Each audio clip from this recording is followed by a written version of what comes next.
It was one of the coldest winters Europe had ever known.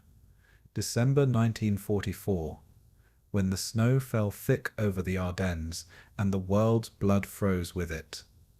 In the midst of the Battle of the Bulge, Hitler's last desperate gamble to turn the tide of the war, an atrocity unfolded that would forever stain the white fields of Belgium with red. It happened near a small crossroads town called Malmedy, a name that would become synonymous with betrayal, cruelty, and revenge.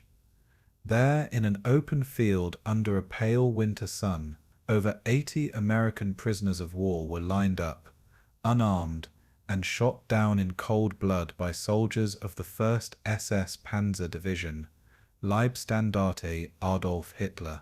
Hitler's personal bodyguard unit turned frontline force. The event known as the Malmedy Massacre was not the largest massacre of the war, but it became one of its most infamous, for it was not just a killing, it was a symbol of what happens when the laws of war collapse under the weight of fanaticism and hate. To understand the Malmedy Massacre, one must first understand the chaos that birthed it. In December 1944, as Allied forces pushed deep into Western Europe, Hitler launched a massive counteroffensive through the Ardennes, the same forest he had used to invade France in 1940. His goal was to split the Allied armies, recapture the port of Antwerp, and force the Western powers to negotiate. It was a desperate plan, but in its first days it caught the Allies completely by surprise. The quiet front exploded into a blizzard of fire and confusion. American lines fractured, units were scattered, communications broke down. Amid that chaos, the spearhead of the German advance, Kampfgruppe Peiper, led by SS Standartenführer Joachim Peiper, a 29-year-old Waffen-SS commander, fiercely loyal to Hitler, roared westward with tanks, armored vehicles, and ruthless intent. Peiper's orders were clear: move fast, show no mercy, and take no prisoners who might slow the advance. On the morning of December 17th, 1944, Peiper's column approached the crossroads near the small Belgian village of Bornier, just outside Malmedy. There, a convoy of American vehicles from the 285th Field Artillery Observation Battalion was caught in the open, outgunned and overwhelmed. The Americans surrendered after a brief firefight, laying down their weapons as the SS troops gathered them in a snowy field. Witnesses later described the scene as oddly calm. German officers conferring among themselves, prisoners standing in the cold, some joking nervously, others staring at the ground. And then, without warning, the machine guns opened up. The field erupted in gunfire. Men fell where they stood, cut down in seconds. Those who tried to run were shot. Those who played dead were executed with pistol shots to the head. The snow turned crimson. By the time the Germans moved on, 84 American prisoners lay dead in the snow. But the horror did not end there. Across the Ardennes, similar scenes unfolded as Peiper's men advanced. Civilians shot, prisoners executed, villages burned. The Waffen-SS had brought with them not just tanks and firepower, but the brutal methods honed on the Eastern Front, where mercy had long been abandoned. Yet the Malmedy killings would not stay buried. Hours after the massacre, survivors, frostbitten, bleeding, and barely alive, crawled from the field and reached Allied lines. Their testimony spread like wildfire through the ranks. Word of the massacre electrified the front. For the men of the US Army, the name Malmedy became a battle cry, a symbol of vengeance. From that moment forward, the war in the Ardennes took on a new, darker tone. The Americans, once disciplined and restrained, now fought with grim fury. The rules of engagement blurred. No quarter became the unspoken rule of the frozen forest. As the German offensive faltered, Peiper's force was cut off and hunted. By late December, the once proud spearhead of the SS was reduced to fragments, its fuel gone, its men starving and exhausted. Peiper abandoned his vehicles and led his surviving troops on foot back to German lines, leaving behind his tanks and wounded and the ghosts of Malmedy. When the war ended a few months later, the evidence of his crimes awaited him. The massacre site was discovered by Allied investigators, the bodies still where they had fallen, frozen beneath the snow. Photographs and autopsies revealed the brutality, close-range shots, crushed skulls, and signs of execution. The massacre could not be denied. It was systematic. It was deliberate. In 1946, Joachim Peiper and dozens of his men were put on trial by the US military at Dachau. In one of the most publicized war crimes trials of the post-war era. The defendants faced charges not only for Malmedy, but for a string of atrocities across Belgium and France. The evidence was overwhelming. Survivors testified, photographs were shown. Peiper, calm and defiant, claimed that his men had acted in the chaos of battle, that no formal order to execute prisoners had been given. But the weight of history crushed that argument. 43 men were sentenced to death. Others received life in prison. Over time, political pressures and legal controversies led to commuted sentences and early releases. Peiper himself walked free in 1956. Yet no verdict, no punishment, could erase the stain of what had been done that cold December day. The legacy of the Malmedy Massacre endures not merely as a tale of brutality, but as a warning of what happens when fanaticism replaces discipline, when humanity is abandoned in the name of ideology, and when soldiers forget the line between war and murder. Even among the horrors of the Second World War, Malmedy stands apart, not because of the number of dead, but because of what it revealed, that even in a war fought to destroy tyranny, the abyss could still look back. Today, a memorial stands on the field outside Bulge, a quiet monument of stone, bearing the names of the 84 men who never returned home. The forest is peaceful now, the snow pure once more, but the silence there carries memory. It is the sound of men betrayed by war, and of a world reminded that justice must never sleep. Tonight we journey back into that frozen December to the crossroads of Malmedy, where snow and blood mixed beneath a pale winter sun, and where the last German offensive turned into a crime that would echo for generations. This is the entire history of the Malmedy Massacre, the atrocity within the Battle of the Bulge that exposed the heart of darkness behind the war's final gamble. Before we begin, tell me, where in the world are you tuning in from, and what time is it for you tonight? The Ardennes in December 1944 was a place of deep quiet, a forested land folded into itself beneath a heavy quilt of snow.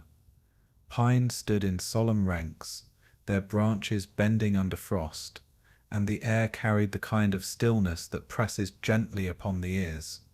Villages huddled in valleys, their stone houses radiating faint warmth from hidden stoves, while smoke curled slowly into the pale sky. The rivers, once quick with autumn rains, were bound in ice, their murmurs hushed beneath white crusts. Roads lay narrow and treacherous, their surfaces powdered by drifting snow, and footsteps vanished quickly into soft silence. Carts and bicycles leaned against walls, unused, for even the smallest errands were slowed by winter's firm hand. People in these villages moved carefully, wrapping themselves in layers, conserving fuel and food in the shadow of a long war. Yet for all the hardships, the land felt cocooned in peace, as if untouched for a fleeting moment. This was a silence that seemed timeless, but history was already stirring beyond the horizon, and as the forest listened, the stillness began to carry a weight it had not known before. It was a countryside marked by memory, for this was not the first winter of war the Ardennes had seen. Families had endured the German occupation since 1940, adapting to shortages, curfews, and the presence of foreign troops. Yet by late 1944, hope was beginning to flicker in small ways, carried by whispers of Allied advances across France and Belgium. Children played in snowdrifts outside farmhouses, their laughter faint but bright, echoing off barn roofs, dusted in frost. Farmers trudged to barns to tend livestock, their breath clouding in the air, as bells clinked faintly around the necks of cows.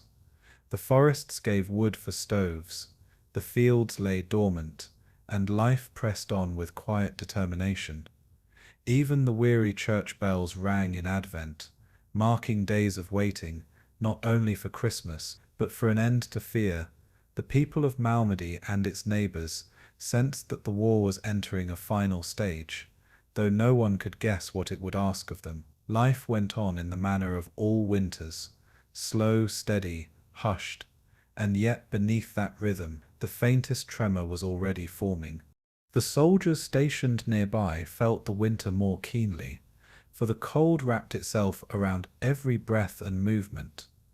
American units stretched thin across the region were weary but hopeful, believing the war was inching toward conclusion. Their camp smelled of coffee and wood smoke, a comfort that softened the memory of mud and fire they had known in earlier battles. Soldiers wrote letters home, hands stiff with frost, words filling pages with dreams of return. Fires were built from scavenged wood, small orange glows flickering against dark trees. Patrols trudged along icy paths, boots crunching in rhythm, their minds dulled by the monotony of snowbound duty. In the quiet, men played cards, mended gear, or sat watching flakes drift endlessly down. The Ardennes seemed far from the great offensives that had scarred Europe in recent years, almost like a backwater where time had slowed. The stillness was deceptive, wrapping them in a lull of security, and though they did not know it, this calm was the fragile breath before a storm. The land itself seemed to breathe in long sighs, as if preparing for something unspoken. Frost clung to windows in delicate patterns, shimmering faintly when the morning light touched them. Icicles lined roof edges like glass daggers, dripping slowly when the sun briefly broke through. Forest paths wound deeper into shadows, where silence thickened and the snow muffled even the sound of falling branches. Hunters had ceased their outings, game having retreated into the densest thickets. The roads that wound toward Germany seemed deserted, marked only by wagon tracks hardened into ice. Horses stamped their hooves in stables, restless but subdued by the season. Everything appeared suspended, paused in the cold's embrace, as though winter itself wished to hold time still. Yet silence in a land at war is rarely neutral, for it can carry both rest and foreboding. And beneath that hushed stillness, forces were already gathering with quiet urgency. To the villagers, each day was measured by simple routines, yet each night carried the distant thrum of unease. Rumors traveled faster than wagons, passed from farmhouse to farmhouse, whispering of German regrouping across the border. Few wanted to believe such talk, for the front seemed far away, and the Allies appeared strong. Instead, people clung to the daily comfort of bread baking, the smell filling kitchens with warmth that defied the cold. Children carried small candles to church for evening prayers, their glow a fragile shield against the vast darkness. Farmers still walked their fields at dusk, surveying the stillness as snowflakes drifted endlessly. Mothers sewed by lamplight, listening for footsteps outside, every sound magnified by the silence. The countryside wore a face of calm, but eyes watched the forest edges more carefully than before. The air seemed to hold its breath thick with secrets yet unspoken, And through it all the forest remained the quiet witness, holding silence as though it knew more than it revealed. Even nature itself seemed poised between peace and tension. The trees, tall and unyielding, swayed faintly in wind that crept between their trunks. Birds moved little, conserving their strength, occasionally bursting into startled flight, before vanishing into whiteness. Streams beneath the ice sang only in muffled tones, their voices muted by the season's weight. The earth felt sealed, as though it wished to hide what lay beneath. Yet there was a heaviness that did not belong to winter alone, a sense of expectancy that clung to every frost-edged hedge and frozen field. To those who lived there, it was a silence both comforting and unsettling, like the pause before a word is spoken. The Ardennes had seen armies pass before, had seen them vanish again, and it knew the patterns of war. The snow deepened, covering the scars of seasons past, yet not erasing them. The stillness felt sacred, but it was not to last, and the whisper of change stirred faintly, drifting like mist through the trees. Along the roads, the stillness of December carried echoes of journeys not yet begun. American trucks rumbled occasionally along narrow lanes, their tires struggling against the frozen ruts. Headlamps were dimmed, their glow softened by veils of falling snow. Villagers sometimes paused to watch these convoys, faces unreadable, knowing that every soldier passing through carried both weariness and resolve. German scouts, unseen by most, studied maps in hidden shelters, their minds already set on paths through this quiet land. Horses, bicycles, and carts still moved slowly in the valleys, but they seemed out of place in a landscape, waiting for something larger. The night sky glittered with cold stars, but the earth remained veiled, as though reluctant to reveal what was approaching. War was a distant rumour to some, but to others it was a shadow lurking close, pressing against the edges of every dream.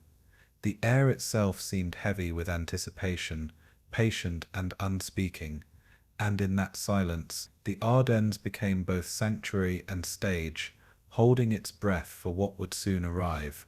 By mid-December, the snow lay deeper, the silence thicker, and the villages seemed to retreat further into themselves. Fires glowed faintly behind shutters, offering islands of warmth in an ocean of cold. Church bells marked the hours, their tones muffled by snow, fading into the forest without echo. Families clung to rituals of prayer, meals, and song, holding tight to traditions even as the world beyond remained uncertain. Soldiers, too, marked the days, scratching calendars, counting the weeks to Christmas, dreaming of home. The war seemed momentarily distant, held at bay by the season's hush, though its presence was never truly absent. For history was never still, even when the land seemed frozen. The Ardennes in December was a place caught between peace and upheaval, a landscape both beautiful and fragile. And as the silence deepened, it became the opening note of a darker symphony yet to unfold. For soon the quiet winter would be broken by thunder. In the heart of Germany, far from the still valleys of the Ardennes, a desperate plan was being shaped. Adolf Hitler, facing defeats on the Eastern Front and Allied advances from the West, dreamed of a final strike to turn fortune in his favor. His vision was bold, even reckless, but he believed the war could yet be altered with one swift blow. The chosen target was the quiet Ardennes, a region thought too dense and too tranquil for a major offensive. If his armies could surge through those forests, they would split the Allied lines and seize the Belgian port of Antwerp. It would force the Western Allies to negotiate, buying time against the advancing Soviets. The plan was called Wacht am Rhein, Watch on the Rhine, but it was an attack disguised as defense. Behind its name lay a gamble that would send columns of steel and men into the snowbound silence. The stillness of winter was about to be pierced by an ambition born of desperation, and already the seeds of upheaval were being sown in the quiet forest. The German High Command gathered men and machines with a secrecy that belied their weakened state. More than 200,000 soldiers were drawn from across the Reich, alongside tanks, artillery, and convoys of fuel. Many of the soldiers were seasoned veterans, but others were young, scarcely tested, or drawn unwillingly into the ranks. Supplies were scarce, yet every effort was made to clothe, arm, and feed this army for the task ahead. Under darkness, columns of trucks and tanks crept along hidden roads, engines muffled, headlights blackened. Villagers in nearby German towns watched them pass like silent shadows, knowing something vast was stirring. Officers whispered of surprise, of striking when least expected, of overwhelming a complacent enemy. Every detail depended on secrecy, and the winter weather itself became an ally, cloaking the build-up in fog and snow. To the outside world, the front seemed quiet, almost forgotten, but beneath that stillness an enormous force waited, and in that waiting, the breath of calm trembled with the weight of what was coming. The Allies, for their part, had grown confident that the Ardennes was no place for attack. Intelligence reports suggested German forces were too depleted to attempt anything bold. Commanders considered the forest a quiet sector, suitable for rest and recovery of weary units. American divisions rotated in and out, spending days in frozen billets, but without fear of immediate battle. Supplies moved more slowly, patrols grew less cautious, and soldiers believed the war's decisive moments were unfolding elsewhere. The broad plains of the north, or the cities along the Rhine, seemed the natural battlegrounds. The thick woods of the Ardennes appeared safe, a quiet barrier where the cold was the chief enemy. Men played cards, wrote letters, and thought of home, untroubled by thoughts of a major strike. The stillness so long endured had lulled them into comfort, and in that comfort they unknowingly stood upon the edge of upheaval.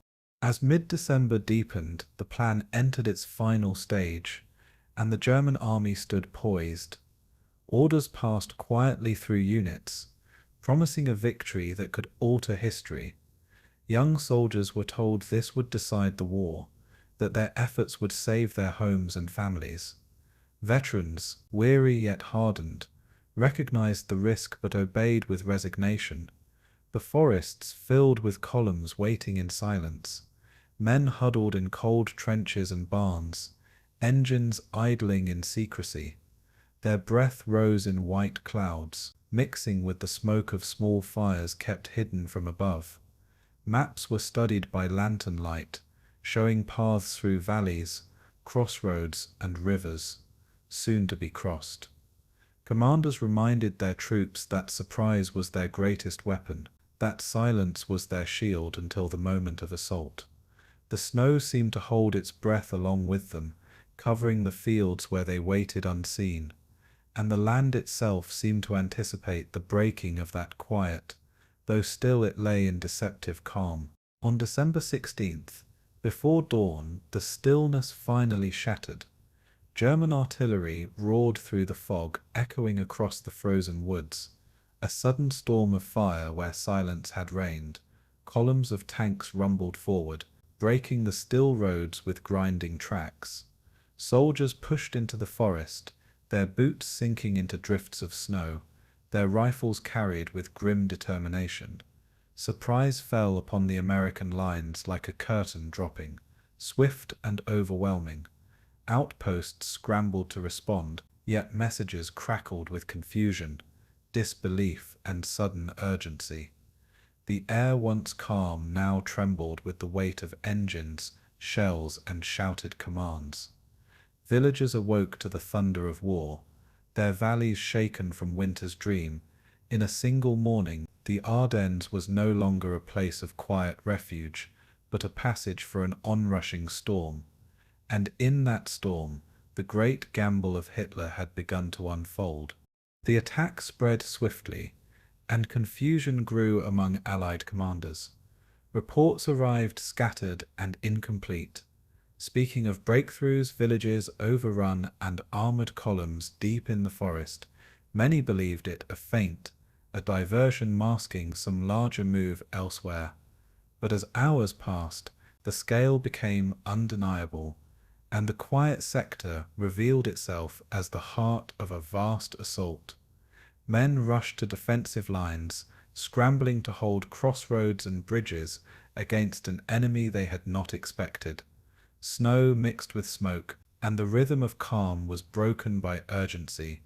In headquarters far to the rear, disbelief lingered, even as frantic orders spread across maps. The Ardennes was no longer still. It was alive with movement and fire. The forest that had seemed timeless was now reshaped by a tide of men and machines, and with each passing hour, the quiet of winter slipped further into memory. For the German soldiers, the first hours carried both exhilaration and hardship. Tanks crushed snowbanks, engines strained, and columns pressed on. Despite icy resistance, roads grew clogged with vehicles, yet momentum urged them forward into the heart of Belgium. The forest gave way to villages, startled awake, where the thunder of war replaced the lull of December. Soldiers marched with urgency, reminded of promises that victory lay just beyond. Yet fuel shortages already gnawed at progress, and pockets of American resistance slowed the advance. The offensive, meant to be a lightning strike, moved with both speed and strain. Still, for those on the ground, it seemed as though destiny itself was shifting, as if history paused to watch. The stillness of days past was forgotten in the crush of motion, and that motion carried them deeper into the land where silence had once been sovereign. The Americans, caught by surprise, faced a sudden test of endurance. Soldiers who had imagined days of quiet found themselves defending crossroads, bridges, and frozen fields. Panic spread in some places, resolve hardened in others, but everywhere the air felt charged with uncertainty. Commanders rushed reserves into the forest, but time moved too quickly, and the offensive pressed on. Roads once marked by calm supply convoys now echoed with urgent retreats and hurried defenses. The comfort of winter routine was stripped away, replaced by the raw clarity of survival. Men wrote no more letters that day, for their hands gripped rifles in the haze of smoke and snow. In villages where church bells had marked peace, the sound was now drowned by the distant rumble of tanks. The great gamble was reshaping the Ardennes with each passing hour. And in that reshaping, the silence of winter gave way to the rising storm. Thus, the Ardennes was transformed from a resting ground into the heart of a desperate gamble. The offensive, bold and sudden, caught thousands within its reach, pulling soldiers and civilians alike into its tide. What had seemed a forgotten forest now became the center of the war's most dramatic surprise. Snow and silence had been the cloak for ambition, and now both were torn away to reveal the steel beneath. The stillness of winter was broken, but its echoes lingered in every valley and frozen stream. For those who had known the calm, its loss was felt like a shadow, deep and unsettling. And yet within that storm, individuals continued their quiet routines, unaware that history's weight had turned their paths. The Ardennes no longer belonged to silence. It belonged to the gamble of nations. The stillness had ended and something irreversible had begun. And through that beginning the path toward Malmedy slowly unfolded. The 285th Field Artillery Observation Battalion was not a unit destined for legend, but rather one composed of ordinary men fulfilling their duty. They were trained to spot enemy artillery positions, calculate coordinates, and relay information that would guide the fire of Allied guns. Their work demanded precision, not glory, and most of their days were spent in patient observation rather than in direct battle. The soldiers were young, many barely into their 20s, carrying with them the memories of small towns, families, and quiet streets. They were clerks, farmers, mechanics, and students before the war had drawn them across the ocean. Letters from home rested in their pockets, folded carefully, treasured as reminders of a world untouched by the cold and fear of Europe.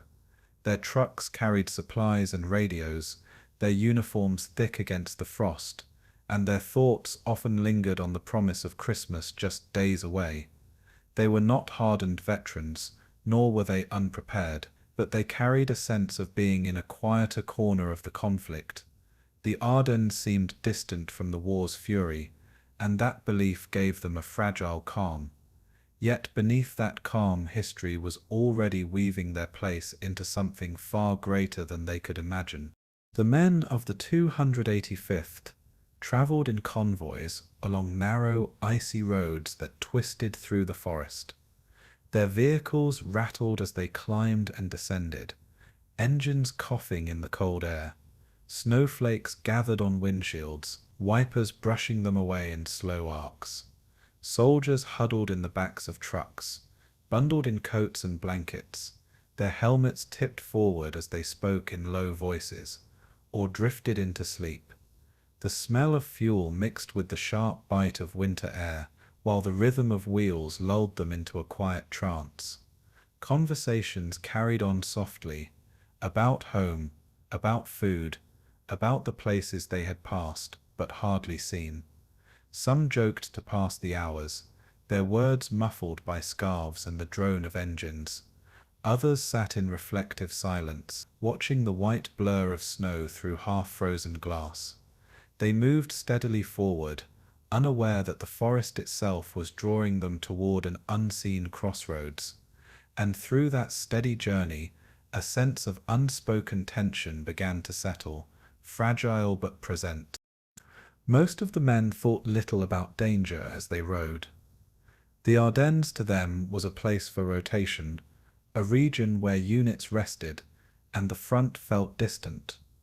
Patrols and watchfulness were routine, but the sense of urgency was absent, replaced by the monotony of cold days. The men imagined that their greatest challenges would be icy roads and keeping warm through long nights. They carried rifles, yes, but their purpose was not direct combat, and this gave them a quiet assurance.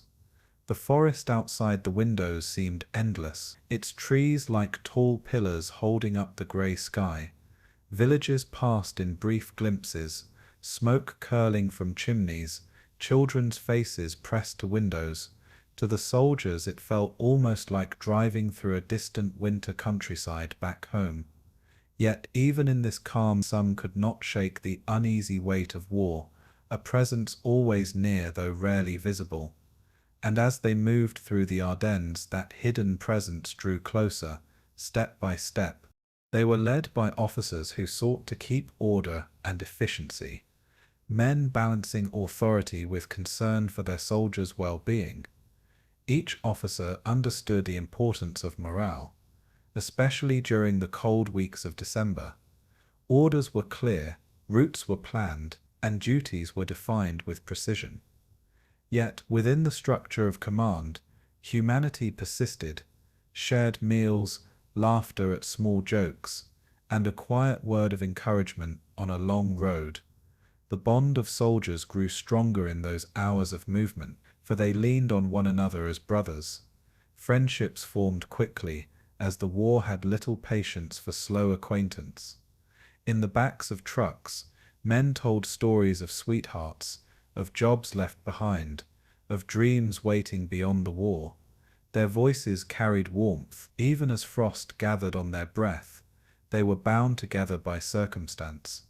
Ordinary men placed in extraordinary times, and with each mile, their shared journey pulled them closer toward destiny. The countryside through which they travelled bore the marks of both peace and conflict. Stone houses stood with shutters closed against the cold, their walls weathered but enduring. Fields lay barren, hidden beneath sheets of snow, their rows invisible but still remembered by those who tilled them.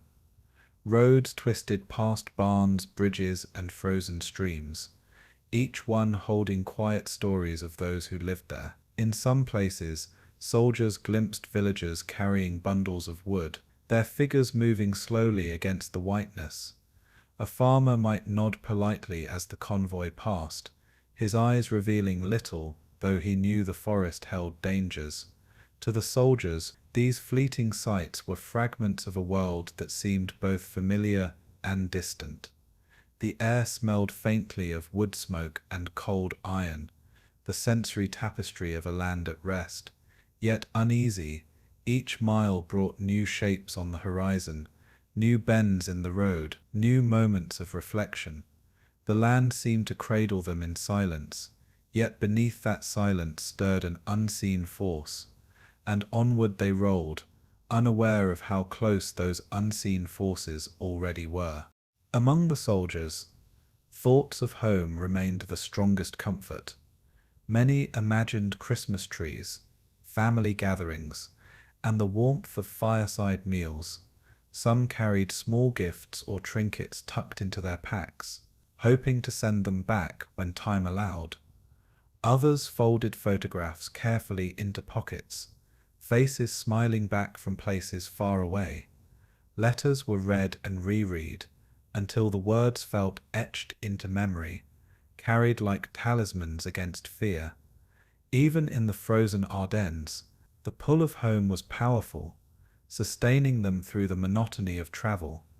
It was this human longing that kept their spirits lifted, even as snow thickened and miles stretched longer. The cold was sharp, but laughter still found its way into weary voices. Beneath the helmets and uniforms, they were simply young men, wishing for warmth, safety, and return. And in those wishes, their humanity shone quietly, untouched by the shadows forming around them. The 285th was not a large unit, and this gave it a sense of closeness, as if each man knew his place within the whole. Truck by truck, they formed a moving community, bound by shared duty and mutual reliance. Every soldier knew that his comrades would be beside him when called upon, and this trust created a quiet resilience. They were not preparing for glory, nor expecting to be written into history, but simply striving to carry out their mission faithfully. The road stretched on beneath them, snow crunching under tires, engines humming against the stillness.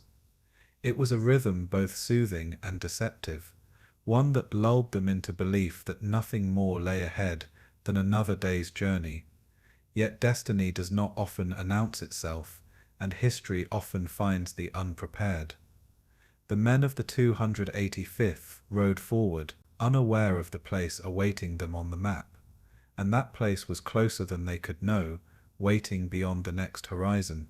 In the soft stillness of the Ardennes, the convoy pressed on through the woods. Snow continued to fall, cloaking branches, and settling on the shoulders of young soldiers as they peered out. The forest seemed endless, each tree like a sentinel watching their progress in silence. The trucks rattled over bridges and climbed gentle slopes, carrying their passengers deeper into the heart of Belgium.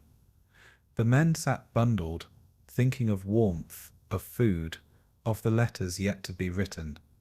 They carried no thought of legend, no sense of tragedy, only the steady patience of duty. Yet the road ahead was leading them toward more than a routine mission. It was carrying them into the path of another column, one far different from their own. And in that quiet unfolding, the weight of history began to draw tighter. For not far away, another force was moving through the snow. The German columns that pushed into the Ardennes carried with them more than steel and firepower. They carried the weight of a desperate gamble. At the heart of this gamble was a man who embodied both loyalty and menace, Joachim Peiper. He was young by the standards of command, only in his late 20s, yet his reputation reached far across the front lines. Among the Waffen-SS, he was considered bold, aggressive, and unwavering, the kind of commander who inspired both fear and admiration. His soldiers, many of them hardened veterans, followed him with a devotion born from strict discipline and relentless training. In their eyes he was more than an officer. He was a spear point sharpened for one final thrust. As his armored group rolled forward, the Ardennes hills echoed faintly with the grinding of tracks and the low growl of engines. Each mile forward carried them deeper into enemy territory, and deeper into the story that would become his shadow. The winter silence that had cradled the forest was giving way to a darker rhythm, one measured by ambition and fate. Peiper's Kampfgruppe was more than a single unit. It was a carefully assembled blade of the German counteroffensive. Tanks rumbled at its core, panthers and tigers, whose names alone evoked dread. Around them clustered half-tracks filled with infantry artillery pieces dragged behind trucks, and supply vehicles straining under the weight of ammunition and fuel. The men wore their black uniforms with a mixture of pride and purpose, symbols of a corps that considered itself elite above all others. Many among them had been steeped in ideology as much as in tactics, drilled to believe they were the vanguard of a final reckoning. Their mission was as ambitious as it was perilous: to cut through American lines, seize vital bridges, and drive to the Meuse River. Every movement had been timed, every road studied, though the snow and the forest would soon test those careful plans. The long columns pressed forward through narrow, icy paths, winding like a serpent through the woods. Within the ranks, silence hung heavy, broken only by the mechanical pulse of war machines. In the stillness of the Ardennes, their approach carried both inevitability and dread. To the Allies, Peiper's name was already spoken with caution, though few of the men waiting in the forest knew exactly what it meant. He had earned notoriety on the Eastern Front, where battles had been fought with merciless ferocity. Stories travelled of his speed, his daring raids, and his unflinching brutality, all carried westward by rumour and survivors' memory. In Germany, he had been praised as the ideal of a new warrior, the kind who merged discipline with ruthlessness. He was seen not only as a soldier, but as a symbol of the SS vision, a younger generation willing to fight to the last breath. Yet beneath this aura of steel and fire lay a man shaped by loyalty to his leader, Heinrich Himmler, and to the creed of his corps. His very presence at the head of the spearhead was both practical and symbolic, for Hitler needed commanders who would not hesitate. In Peiper he found one who embodied unyielding faith. The Ardennes became his stage, but it would also become his trap. The winter roads slowed the advance, yet they also cloaked it, granting the Germans an element of surprise. American forces, stretched thin and unprepared, often stumbled into contact with Peiper's columns, unready for their speed and ferocity. Each engagement was swift, decisive, designed not for holding ground, but for breaking through. The men of Kampfgruppe Peiper moved with precision, relying on coordination that had been drilled into them across years of war. When fuel ran low, they pressed onward. When roads clogged, they found new paths. Their focus remained fixed on the grand design, to slice open the American front before defenses could solidify. Yet in this relentless push, strain began to show for fuel shortages, winter weather, and the stubborn resistance of scattered American units slowed their rhythm. What began as a carefully timed drive became a race against both terrain and time. The cold deepened, the nights grew longer, and the burden of haste pressed heavily upon them. In the urgency of that advance, choices would be made that carried shadows far beyond the Ardennes. To his men, Peiper seemed unshaken, a commander who radiated determination, even as conditions grew harsh. He spoke with sharp clarity, his orders carrying no hesitation. For many soldiers, this resolve brought a sense of steadiness, a reassurance that their leader knew the path, even when the forest seemed endless. Yet behind his eyes lay the weight of expectation, for he was tasked with an almost impossible mission. Each delay tightened the noose, each mile consumed more precious fuel, and each skirmish brought the risk of unraveling. The forests of Belgium, quiet and snowbound, seemed indifferent to their struggle, as if watching silently from behind the trees. The men followed him not only because of duty, but because he embodied their cause with an almost unbreakable confidence. To falter was unthinkable, to hesitate was betrayal, and so they pressed on into the deepening winter. In that devotion lay both strength and peril, for it bound them to a path from which there was no turning back, and so their advance continued, carrying them closer to an encounter neither side fully foresaw. The roads leading westward became rivers of steel as Peiper's spearhead pushed relentlessly toward its objective. Villages along the way, small and quiet, were drawn suddenly into the sweep of war. Smoke rose from chimneys one moment, and the next they echoed with the grinding of treads and the shouted orders of men in unfamiliar uniforms. For the civilians caught in the path, the sight of these columns was both terrifying and bewildering. Some fled into the woods, clutching what they could carry. Others watched in silence from behind shutters, their homes suddenly on the edge of something vast and unstoppable. The soldiers themselves took little notice, eyes fixed on their mission, their minds consumed with the promise of breakthrough. Yet in those fleeting encounters, an unseen tension built, for every movement forward carried unseen consequences. The ground seemed to whisper of burdens yet to come, as if it sensed the weight of choices not yet made. Through villages and forests, across rivers and fields, the armored thrust pressed on. Each step carried it closer to a place that would soon be etched in history. In the calm of the forest, one might almost forget the purpose behind the advance, yet it was never far from the minds of the men. Their orders were explicit, their goals uncompromising, their resolve sharpened by months of preparation. The world outside their column seemed frozen. Each farmhouse, each church, each cluster of trees standing still as time itself. But within the spearhead, time moved quickly, driven by ambition and desperation. Hitler had promised that this strike could change the war, and in that belief, the men drew their strength. They fought not only against the Allies, but against the inevitability of defeat that hung over Germany like a gathering storm.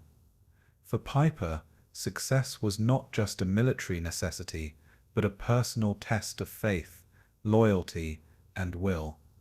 Every mile gained was both a triumph and a burden, for each brought them closer to the unknown. The Ardennes lay ahead, like a maze of snow and silence, concealing paths of both victory and ruin. And so the advance pressed forward, carrying them ever deeper into the heart of history. The story of Peiper's spearhead is one of speed and ambition, but also of tension and inevitability. His men carried with them the fire of conviction, yet also the shadow of what that conviction might lead to. In their discipline and strength lay the seeds of actions that would echo far beyond the battle itself. As the forest closed around them, and the cold deepened its hold, the weight of history seemed to gather in the air. The American soldiers waiting unknowingly in the woods would soon meet this force, their paths crossing in a way that none could imagine.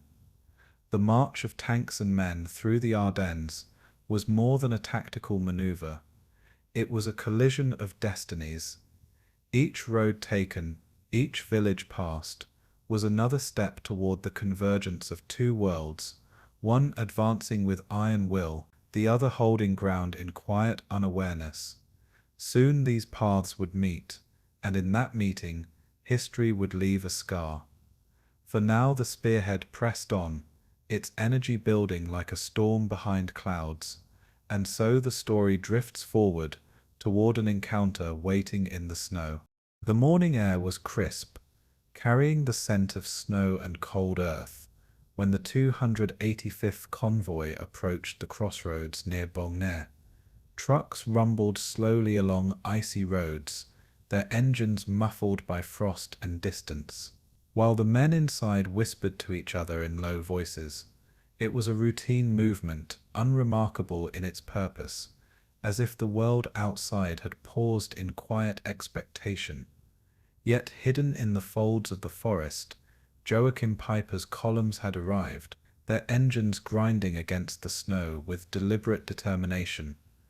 The forest, so often a protector of silence, now seemed to lean toward the road, watching as two forces drew near.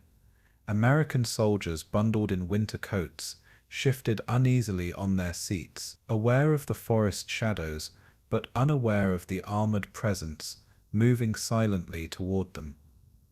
The air carried a strange tension, an almost imperceptible weight that settled over trucks, horses, and men alike. The ground itself seemed to hold its breath, anticipating the convergence of these distant, unknowing travelers. Each mile of snow-laden road brought them closer to one another, each curve and rise edging toward the moment that would define the day. And so the quiet rhythm of winter was poised to break. The 285th convoy was composed mostly of lightly armed personnel, moving steadily through the white expanse. Their radios crackled intermittently, carrying messages of routine progress, unaware that they were passing directly into the path of Peiper's spearhead. The men spoke in soft tones, adjusting blankets, checking gear, and trying to shake off the cold that clung to boots and gloves. Around them, the forest seemed endless, white trunks rising like silent sentinels, branches heavy with snow. Occasionally, a horse-drawn cart or an abandoned vehicle appeared by the roadside, reminders of ordinary life in a world still touched by war. Peiper's armored units moved with mechanical precision, their black and grey forms sliding through the morning fog.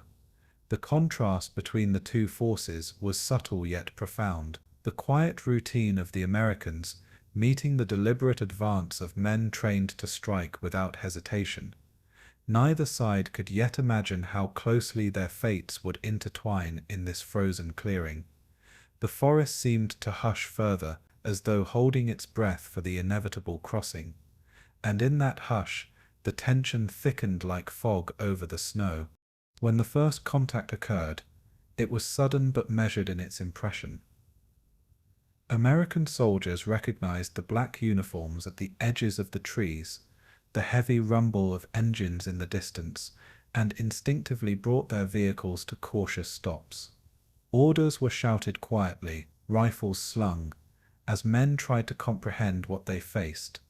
The air, still and cold, vibrated with the unspoken acknowledgement that the routine had ended. Peiper's men moved forward in disciplined formation, their speed deliberate, every step calculated to corral rather than chase. The Americans, trained to respond, were guided gently into a clearing, their vehicles arranged in neat lines by unseen hands. Snow crunched beneath boots, and the cold made every breath visible, mingling with quiet murmurs of confusion. The forest around them remained still, indifferent to the human tension playing out beneath its boughs. There was no chaos of battle, yet the moment carried a weight far greater than ordinary fear. And as men lined the frozen field, the hush of the forest seemed almost sacred, holding both presence and judgment. The clearing itself, felt enormous, open, and unyielding in its winter dress. Snow glimmered beneath low sunlight, untouched in some places, pressed down in others by the passage of wheels and boots. The Americans were grouped together, forming tight clusters of stillness amidst the quiet expanse. Breath fogged in the cold air, mingling with the faint smell of fuel and wood smoke from distant chimneys. Peiper's soldiers moved along the perimeter, eyes alert, posture firm, but speaking little. Their presence was both physical and symbolic, a wall of order facing the clustered Americans. No one hurried, time seemed to stretch, each second weighted with the tension of anticipation. The cold pressed against exposed skin, sharpening awareness, slowing movements, and focusing minds. Each man, whether observer or observed, carried the faint tremor of understanding that this moment was unlike any other. And as the wind drifted softly through the trees, it carried whispers of history waiting to be written. In the midst of this frozen encounter, small human details persisted. Soldiers adjusted collars, brushed snow from shoulders, and exchanged glances filled with curiosity and unease. Some laughed nervously. Others muttered prayers under their breath. The habit of habit giving comfort. Peiper's men, despite their mission, moved with precision that bordered on ritual, checking positions, adjusting gear, and keeping formation. The forest seemed to observe quietly, its silence a counterpoint to the movements below. A horse pawed at the snow, unbothered by uniforms or commands, and a distant bell tolled somewhere in a village. Soft and sonorous. The sun, low in the winter sky, cast long shadows over the field, accentuating shapes and textures in muted tones. In that light, even a simple vehicle or a bundled figure carried the weight of story, of human presence pressed into the snow. Nothing in the moment shouted for attention, yet everything carried the resonance of significance. And so the soldiers waited, their stillness both an offering and a test of patience. The juxtaposition of calm and intent was almost hypnotic, as if the world itself had slowed to accommodate this meeting. Men on both sides were acutely aware of each other, yet there was no immediate rush, no explosive movement. The tension was measured, carried in the careful shift of weight from foot to foot, the soft rattle of equipment, the quiet hum of distant engines, the snow-absorbed sound, muffling footsteps, breathing, and the occasional clink of metal. In this measured quiet, the soldiers were suspended between routine and history, ordinary people caught in an extraordinary moment. The forest offered neither guidance nor judgment, simply holding the moment in its enduring silence. Every glance, every motion became amplified in the still air, carrying significance beyond its immediate purpose. Time moved slowly, yet inexorably, pressing each man toward the next movement, the next order, the next choice. And in that pressure, the clearing became more than a location. It became a threshold, a quiet crossing point for destiny. As the morning unfolded, the soldiers began to understand the pattern of this encounter. The Americans, guided into the field, were watched by trained eyes, their movements noted but never rushed.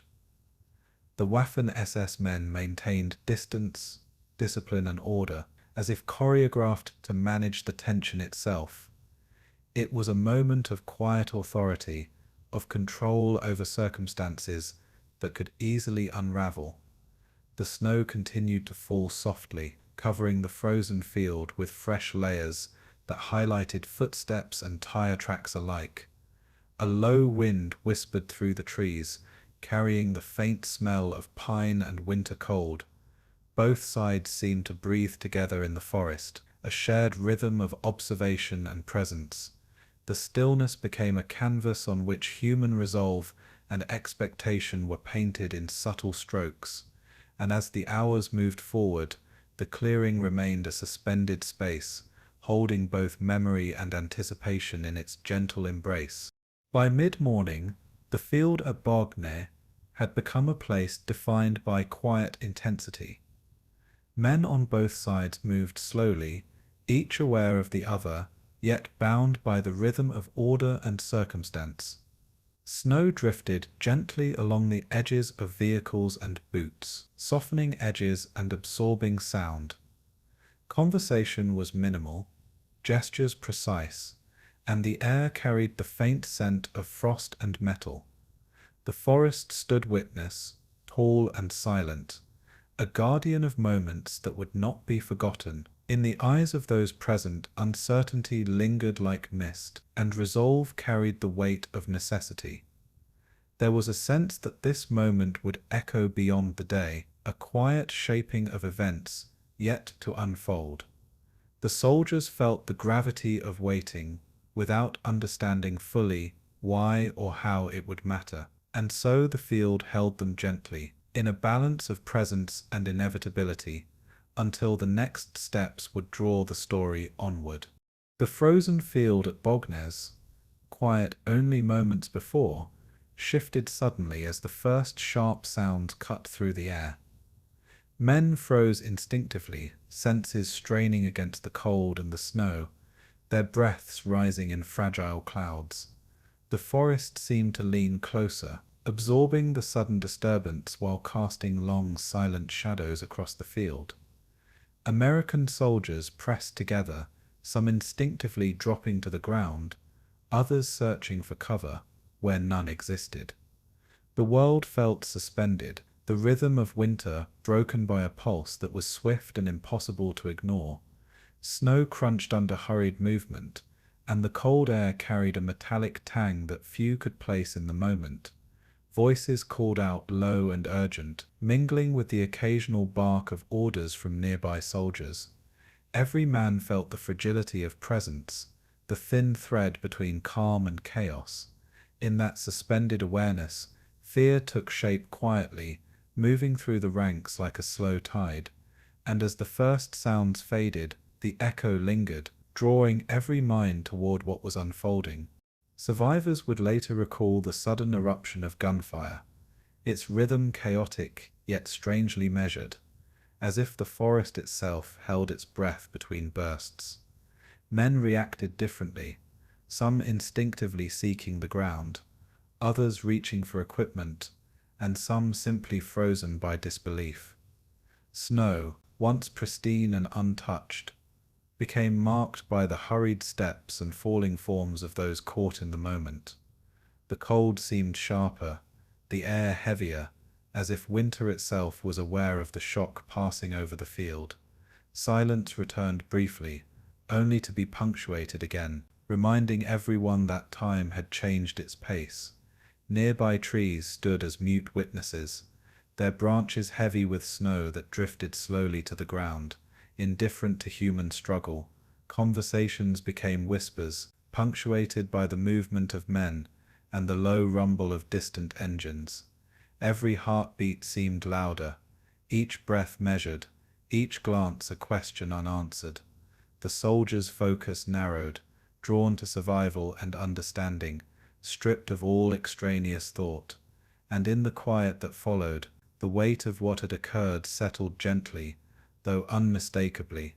The men of Peiper's column advanced with purpose, their movements precise, almost ritualized, despite the sudden urgency.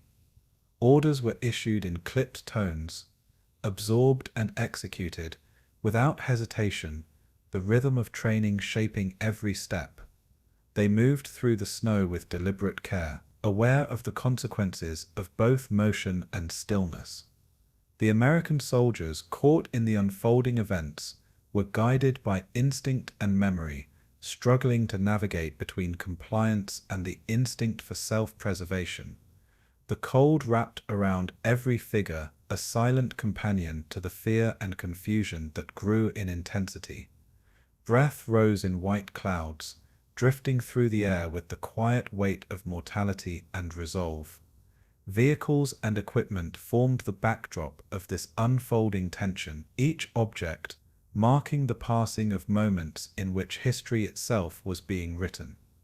The field, though frozen and bright with winter light, carried the imprint of human vulnerability and decision. In that imprint, the quiet and the urgent merged, shaping the memory that would linger long after the snow melted. And slowly the field transformed from a place of routine into one of profound significance. Amid the frozen trees, men moved with careful deliberation, each step measured against the uncertain terrain. The forest, dense and unyielding, offered both cover and constraint, shaping the paths of flight and movement. Some soldiers found themselves separated, forced to navigate the maze of snow-laden trunks and hidden hollows. The air held the faint smell of metal, of earth disturbed, mingling with the sharpness of winter cold. Movements were cautious, as every sound seemed amplified against the stillness, each rustle carrying unspoken warning. Survivors would later speak of time stretching, seconds elongating into what felt like eternities, measured in breath and frozen air. Even in the chaos, some moments of quiet human connection appeared. Brief glances, whispered reassurances, shared warmth in the cold. The snow, marked by footprints and sudden motions, became a canvas recording the fleeting patterns of presence. The forest observed silently, holding both fear and resilience within its boundaries. And as the men moved through its shade, the world beyond seemed simultaneously distant and immediate. The field itself became a space of containment, where motion and stillness coexisted uneasily. Soldiers gathered, directed, and guided, their paths constrained by both terrain and circumstance. The snow reflected the pale winter light, softening edges, even as tension sharpened the senses. Voices rose and fell, small and tentative, carrying questions, warnings, and fleeting words of comfort. The wind drifted over the open expanse, brushing against uniforms and snow-covered ground with quiet insistence. Every figure moved with awareness, weighed by uncertainty, yet pressed forward or remained still in careful calculation. Surrounding trees framed the field, their dark trunks contrasting with the white snow, creating pockets of shadow and light that influenced every motion. Men measured distances and angles with instinct honed by training, yet the unfamiliarity of the moment challenged each assessment. The human and the environmental intertwined, forming a rhythm that was both unsettling and hypnotic. And beneath it all, the forest held its silent vigil, neither judging nor interfering, simply witnessing. In the aftermath of the first eruption, the soldiers' minds grasped for clarity in a moment both vivid and fleeting. They spoke little, but internally they measured every step, every breath, every glance. Time seemed to stretch in slow arcs, each second carrying the echo of what had been and the anticipation of what was to come. Snow drifted along edges of vehicles and footprints, softening the sharpness of motion while recording its presence. The cold seemed to press more insistently, as if reminding all who moved that life persisted, despite circumstance.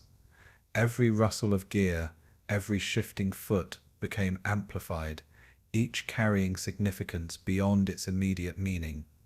Soldiers remembered home, faces of loved ones, and the strange comfort of mundane memories. In that recollection, fear and reflection intertwined, creating a quiet rhythm to balance the chaos outside. The field, now both alive and suspended, held them in the tension between presence and history, and in that suspension, the story of this day continued to unfold, inching forward into the next moments. Some men found small gestures of connection, even amid the terror. Hands brushing briefly, murmured reassurances exchanged. Others simply paused, taking in the landscape, the trees, the snow, and the strange stillness that followed sudden motion. Their senses sharpened, noting sounds, smells, textures, and subtle movements that might otherwise have been ignored. The forest offered a slow rhythm, reminding each man that even in crisis, nature endured. Breath came in quiet clouds, hearts pulsed with restrained urgency, and awareness widened to encompass both immediate presence and distant memory. Movements were deliberate yet cautious, informed by training, intuition, and circumstance. The snow reflected light, muffled sound, and created both comfort and uncertainty in its even expanses. Each soldier carried within him the fragile balance between fear and calm, urgency and reflection. And as the day stretched forward, the frozen field retained the imprint of the unfolding moment, quiet yet profound, waiting to be absorbed by memory. By late morning, the initial shock had settled into a fragile rhythm of waiting, movement, and awareness. Men adjusted to the cadence of this new reality, each breath and step measured against instinct and training. The snow, once pristine, now bore the marks of human passage, the weight of presence, and the imprint of history in the making. Voices were soft, gestures muted, and eyes wide with both caution and reflection. The forest held all these details silently, its cold endurance framing the human experience below. Every movement carried significance. Each pause became meaningful, and the world beyond the clearing felt distant, almost unreal. The soldiers' awareness remained heightened, yet a strange calm settled in beneath the tension, like the quiet undercurrents of a deep river. In that calm, memory and history intertwined, capturing the weight of the day without words or fanfare. And slowly the unfolding narrative of the field moved forward, as each life, each presence carried the story toward its next chapter. The forest beyond the frozen field offered a quiet refuge, its snow-laden trees sheltering those who moved cautiously among them.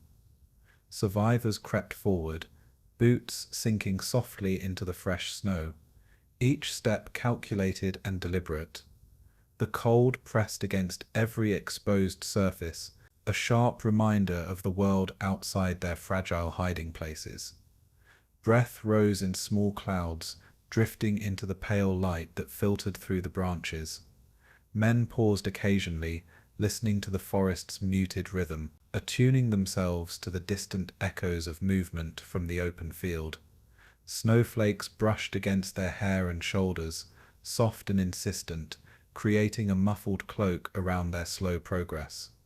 Some slid carefully along hidden paths, while others pressed against the trunks of trees, their bodies curled to stay out of view. In the quiet, memories of home surfaced, mixing with the awareness of danger and the strange serenity of winter. The forest felt both protective and watchful, holding them gently as they moved. And with each step, they edged further into the sheltering embrace of the woods. Huddled in the snow, some men found small depressions or natural hollows where they could remain unseen.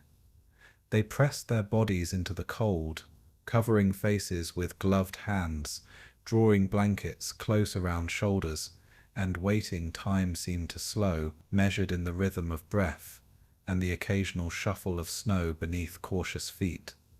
The cold air filled their lungs, biting and invigorating, sharpening awareness while forcing focus inward. Every twig snapping, every distant echo of movement became a marker of presence and potential risk. Some lay perfectly still, snow collecting over coats and helmets, as if merging with the landscape itself. Even in the silence, hearts beat insistently, reminding them of both fear and life. The forest held them tenderly, each branch and mound of snow, a shield against what had been left behind. And in the gentle hush of the trees, survival became a matter of patience and instinct, Slowly, the hidden paths carried them deeper into calm and away from chaos. Men who had crawled from the field found themselves learning the subtle language of the woods. Every step required careful calculation, every motion balanced against the soft resistance of snow and underbrush. Some followed the tracks of animals, their presence unnoticed, providing guidance without sound. The wind whispered through the branches, shifting snow and creating fleeting patterns of light and shadow. Hands brushed against bark, cold and rough, grounding them in the texture of the world. Eyes scanned the pale undergrowth, catching glimpses of movement or open spaces, always alert, always cautious. Moments of quiet reflection appeared between breaths and motions, as memory and instinct intertwined. The forest, though cold, seemed almost alive, offering roots that promised continued life. And in the delicate balance of awareness and motion, the survivors discovered a fragile sense of safety. Each bend in the path promised another step further from the frozen field. The snow itself became a companion, both challenging and protective. Deep drifts slowed progress, yet provided cover where needed. Snowbanks offered hiding places, gentle slopes to press against, soft forms that could obscure a body when still. Cold seeped through gloves and coats, drawing attention to every inch of exposed skin, demanding careful movement and consideration. Footprints and marks became maps, guiding some forward and misleading others as the forest reshaped the journey with each passing hour. The scent of pine and earth mingled with the crisp winter air, grounding those who pressed onward. Even small sounds, the distant creak of a branch, the soft thud of snow falling, gathered significance, creating a rhythm both hypnotic and tense. Every motion was deliberate, slow yet purposeful, building momentum without breaking the calm. And as they continued, the forest seemed to stretch wider, holding them in its quiet protective embrace. With each cautious advance, distance grew between them and the field behind. Occasionally men paused to catch their breath, drawing deep and steady from the cold air. Their hearts slowed gradually as the rhythm of survival merged with the rhythm of the woods. Fingers flexed, stiff from the cold, finding warmth in small gestures or tucked folds of clothing. Eyes traced the lines of trees, noting spaces that could provide shelter or concealment. Memories of voices, laughter, and simple moments from home surfaced unbidden, offering comfort in contrast to the weight of experience. Each pause became a meditation, an interlude in motion, where presence and awareness intertwined. Snowflakes drifted silently, falling in slow arcs, covering traces left behind, rewriting the landscape in white. The forest seemed to breathe with them, sharing in the soft cadence of waiting and moving. And in that breathing, fear softened into cautious awareness, anxiety settling into measured attention. The path forward remained delicate, yet attainable, cradled in winter's quiet. Some crawled through underbrush, careful to avoid snapping twigs or dislodging loose snow. Hands and knees pressed into icy earth, the sensation grounding an immediate connecting body and environment in subtle harmony. Every motion required patience, every glance scanning for potential exposure. The cold air seemed sharper in these moments, each inhale a reminder of vitality and vulnerability. Sounds carried differently here, muffled and distant, yet still significant in their muted clarity.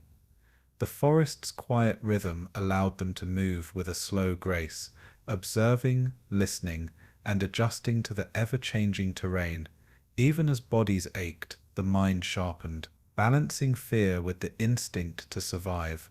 The snow reflected faint light through the canopy, illuminating patches of path and concealing others.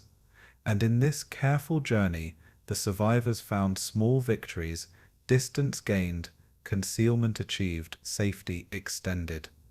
Each cautious crawl led them further into life preserved.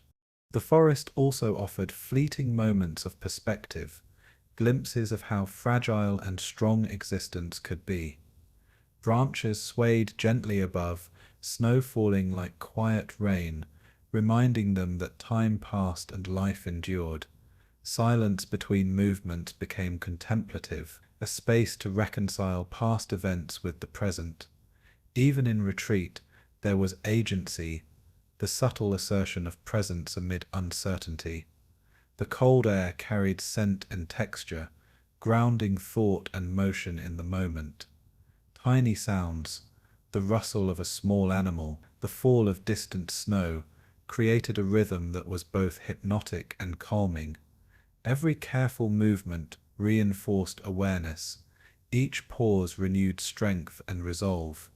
The forest's embrace held them, protecting and shaping the journey without judgment or haste. And as daylight shifted, casting soft shadows across the snow, the survivors continued slowly, cautiously, yet steadily. The path forward was unclear, yet the rhythm of the woods carried them onward. By late afternoon, the men had pressed far from the frozen field.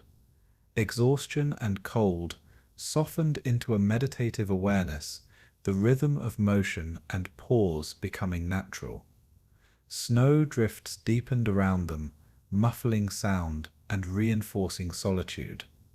Branches bowed under weight, creating arcs that guided and sheltered movement. Every breath was visible, a gentle reminder of life and presence, marking time in soft clouds. The forest held them like a quiet guardian, its silence filled with subtle guidance. Shadows stretched long across snow, carrying the memory of day and the promise of continued motion. Men adjusted positions, found hollows, and rested briefly, gathering strength for the ongoing journey. And in that calm rhythm of movement and pause, they carried forward, deeper into winter's quiet, guided by instinct, endurance, and the soft embrace of the woods. News traveled slowly at first, carried on hushed voices, and the rhythm of hurried footsteps across frozen roads. Soldiers who had escaped the forest whispered their accounts, careful with words yet heavy with meaning. The stories were fragmented, a patchwork of memory and perception, yet they conveyed something that rippled outward like a cold wind. Command posts received reports, scribbled notes stacking against one another, each relayed with increasing urgency. Men sat in quiet disbelief, reading names, locations, and movements, trying to reconcile the normal chaos of battle with the weight of these events. Radios buzzed intermittently, carrying questions and tentative confirmations, the static punctuating the fragile flow of information. Faces hardened in concentration, some pale with shock, others stoic with resolve, as the reports painted a picture that was both surreal and undeniable.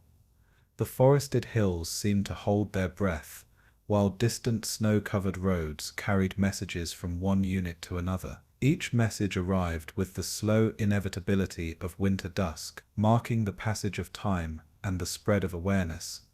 And as the accounts accumulated, the reality became inescapable, settling over every listener like frost. Officers gathered quietly, huddled over maps and lists, the weight of command pressing against their shoulders.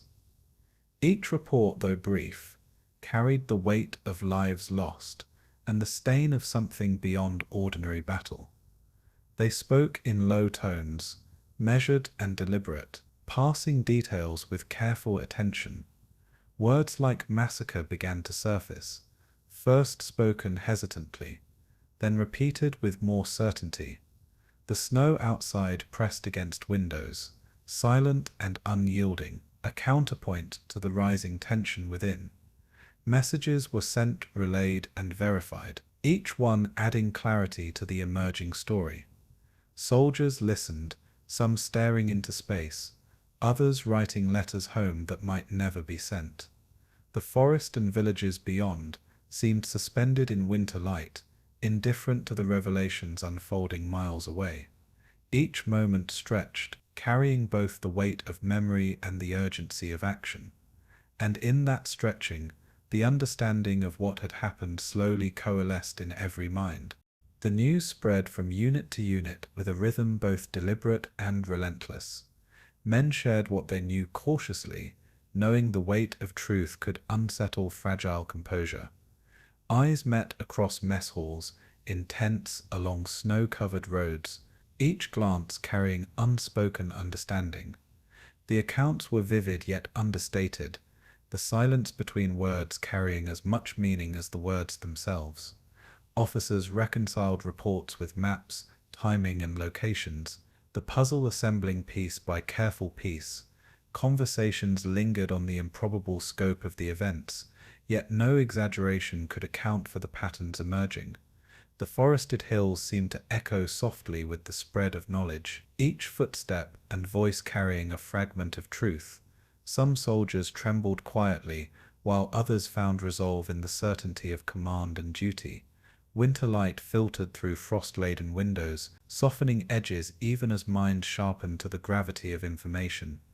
And as the news flowed outward, disbelief began to settle into a sober, determined awareness. Messages reached higher command, their tone increasingly grave and deliberate. The reports carried more than loss. They carried the weight of shock and the sense of something profoundly unjust. Generals and staff officers read and reread the details, noting dates, times, and locations with meticulous care.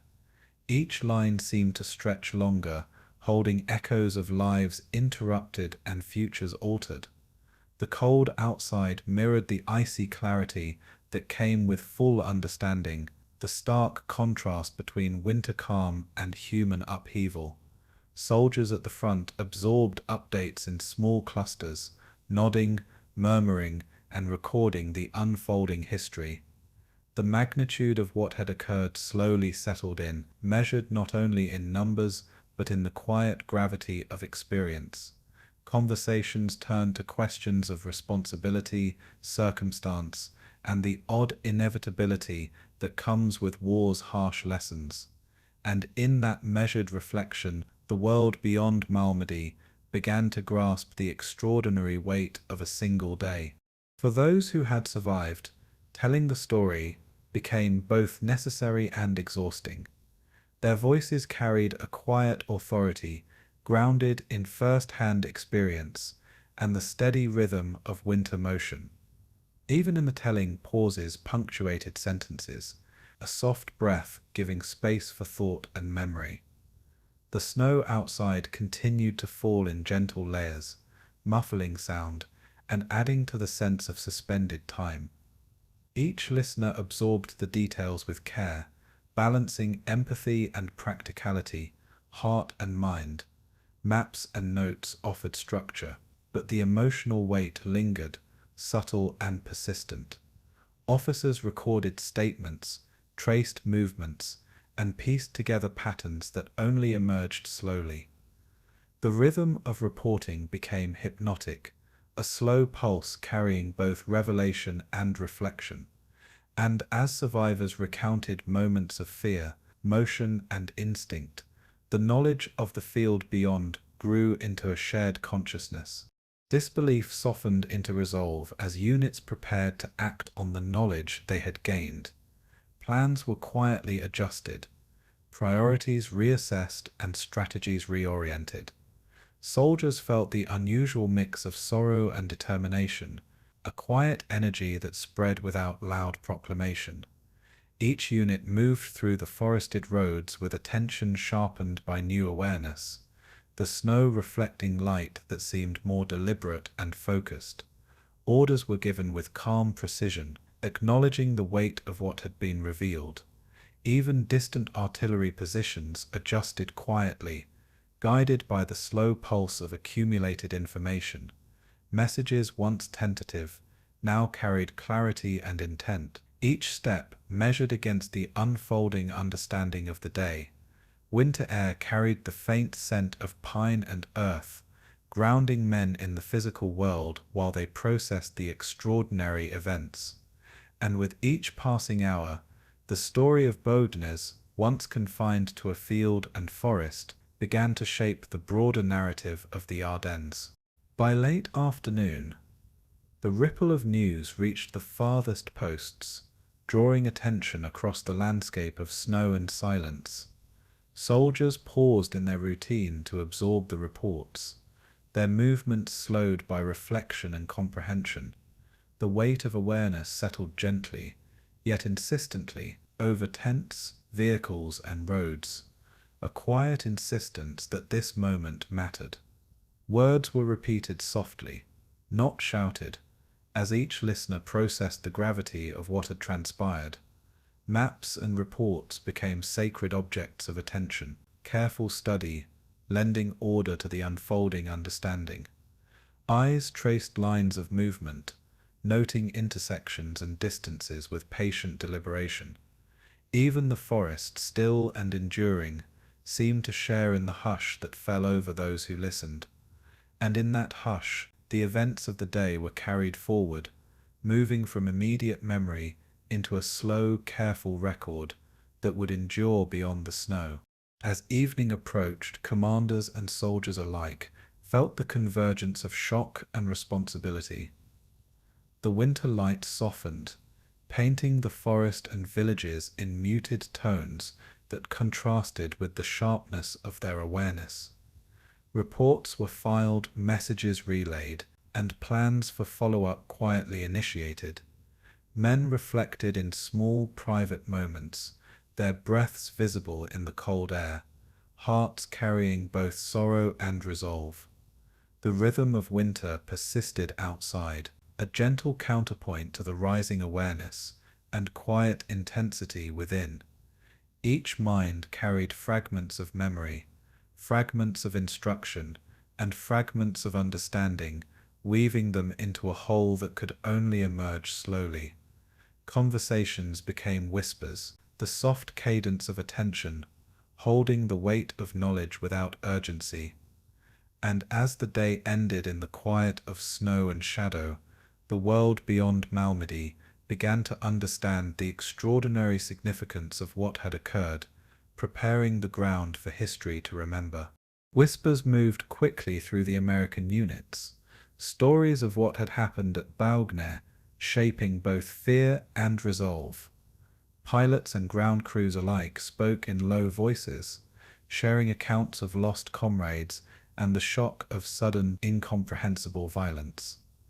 The sky above the Ardennes was pale and still, a quiet canvas that seemed to watch over the soldiers below. Engines hummed softly, the distant thrum of aircraft a constant undercurrent to the hush of winter. Some men recalled how words of grief transformed into resolve, the impulse to act mingled with the discipline instilled by training. Plans were made, not in haste, but with an urgency tempered by understanding of both the stakes and the environment. The forested hills below seemed indifferent to human emotion, yet the very land absorbed the tension in subtle ways. Pilots adjusted flight paths, reconnaissance missions extended, and movements became more deliberate, influenced by the memory of loss.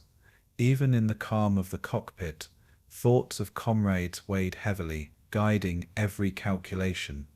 And so the air carried both presence and purpose, a quiet channel for human resolve. Squadrons lifted gently from snow-covered fields, their ascent measured against the pale winter light. Wings cut through the thin air, engines humming a low, steady rhythm, carrying men toward distant targets and unseen intentions. In the cabins, eyes scanned maps and notes, tracking positions with precision, aware of both terrain and circumstance. Conversations were soft, almost meditative, as pilots and navigators shared observations and reflections. The cold air outside seemed to sharpen focus, heightening senses and guiding thought. Words of caution mingled with reminders of responsibility, each man aware of the weight he carried beyond the instruments. Reports filtered in from the ground, a slow stream of information shaping decisions in real time. The forest below stretched endlessly, its snow-dusted trees and frozen rivers, a quiet reminder of the world preserved beneath wings. Time moved differently in the sky, elongated by altitude, speed, and anticipation, yet every moment connected to the events below, and in that rhythm, the impulse to respond gently intensified, measured yet inevitable. Ground units prepared quietly, moving with care along the snow-laden roads. Vehicles rumbled softly carrying men and supplies, while soldiers adjusted their gear and considered the reports that had arrived. The wind cut through layers of clothing, bringing both discomfort and clarity, heightening awareness of presence and motion. Discussions were hushed, tempered by rank, experience, and the weight of what had been learnt. Even in the silence of preparation, the memory of fallen comrades lingered, shaping decisions and subtly influencing judgment. Orders were deliberate, each movement measured, guided by both procedure and reflection. Footsteps crunched over snow, echoing softly in the winter landscape, blending with the muted hum of engines and distant activity. Soldiers spoke in tones that balanced urgency with calm, each word considered for its accuracy and impact. The forested hills held them in quiet observation, absorbing the presence of motion while remaining unchanged. And as preparations continued, the tension of response deepened, threading through the stillness like a current. Rumors of retribution spread along the lines, their tone cautious yet insistent. Some men whispered of taking fewer prisoners, of acting with deliberate force where previously restraint had guided them. These stories carried a mixture of grief, anger, and moral uncertainty, the delicate boundaries of conduct blurred by recent events. Officers listened carefully, understanding both the impulse and the responsibility inherent in command. The snow and trees seemed to amplify the quiet of these discussions, giving weight to each decision without urgency or dramatization. Soldiers reflected on the delicate balance between justice and retaliation, between duty and emotion. Maps and reports were revisited, flight plans adjusted, and unit positions reconsidered in light of both terrain and intent. Every action carried the echo of memory, each decision shaped by the awareness of human fragility and the consequences of choice. And in this suspended reflection, the field of response took shape slowly, guided by thought and circumstance. Pilots observed the landscape below, noting roads, clearings, and tracks in the snow with careful attention. Their eyes followed patterns in movement, subtle cues that suggested both activity and caution among ground units. Even as the wind whispered past wings and fuselage, thoughts lingered on the delicate responsibility of each action taken. Orders were issued gently with the expectation of precision and respect for the unpredictability of war. The sun reflected off the snow in muted brilliance, a pale light that softened edges while sharpening awareness. Conversations between airmen remained calm, filled with quiet analysis and gentle reassurance. Each aircraft became a careful observer, a participant in a slow dance of presence and influence over events below. The rhythm of the sky carried a sense of inevitability, measured and deliberate, reflecting both grief and resolve. And as the planes traced paths over forest and road, the silent understanding of consequences deepened, threading through each decision. On the ground, soldiers observed the faint rumble of distant engines, feeling the presence of air support in a manner both comforting and solemn. Footsteps paused briefly, eyes lifted toward the pale horizon, tracking forms that moved high above the forested hills. Orders were given in gentle tones, balancing urgency with the slow cadence of winter movement. Snow shifted softly under boots and vehicles, marking time and motion in subtle ways. The men carried an awareness of fragility, of lives both lost and preserved, letting it guide attention and restraint. Conversations moved between strategy and reflection, the quiet tone preserving focus while acknowledging emotion. The landscape seemed to absorb tension, giving back a calm undercurrent to balance human intent. Even as reports filtered upward, the rhythm of activity persisted, measured and deliberate, like a slow tide shaping the shoreline. And as the day progressed, the air and ground moved together in a quiet choreography, bound by awareness and memory. Evening approached, and the rhythm of preparation gave way to reflection. Pilots and soldiers alike felt the weight of recent events settle softly upon them, mingling with the ongoing task of vigilance. The pale light shifted, brushing the forest and fields with muted tones, softening shadows and edges. Decisions made earlier now rested alongside quiet contemplation of consequences, forming a subtle undercurrent beneath ongoing action. Snow drifted lightly across open spaces, muffling sound and adding to the hypnotic cadence of winter movement. Words were sparse, deliberate, and measured, carrying meaning without urgency. Officers walked along lines, observing, guiding, and listening, with gentle attention, the pace slow but purposeful. And as the day closed, the tension in the air remained, not as panic, but as the careful pulse of human awareness moving toward the next chapter. The sky and the ground held the memory of events, a quiet witness to reflection and resolve.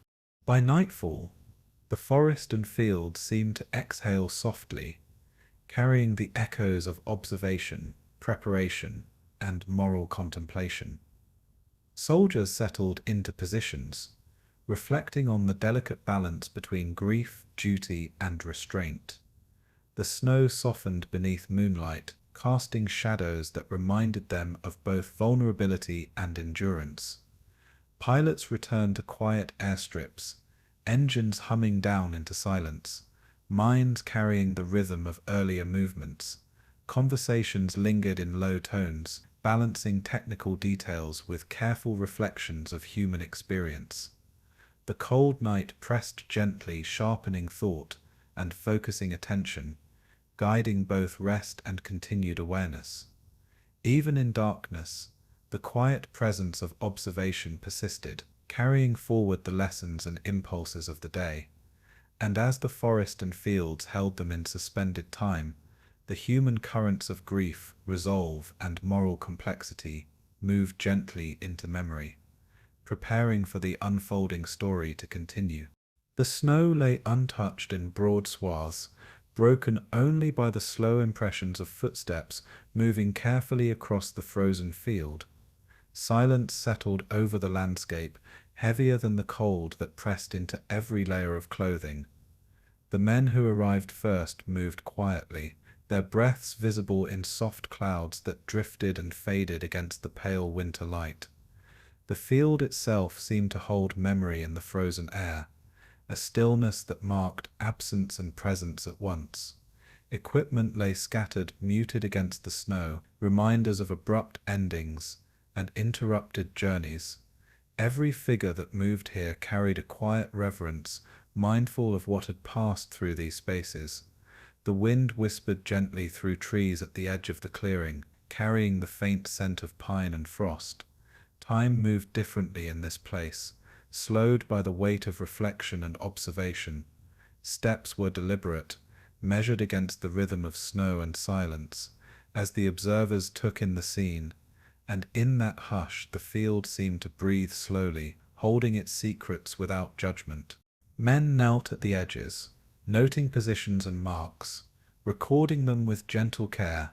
Eyes traced the contours of the landscape, mapping both natural features and the traces of human presence.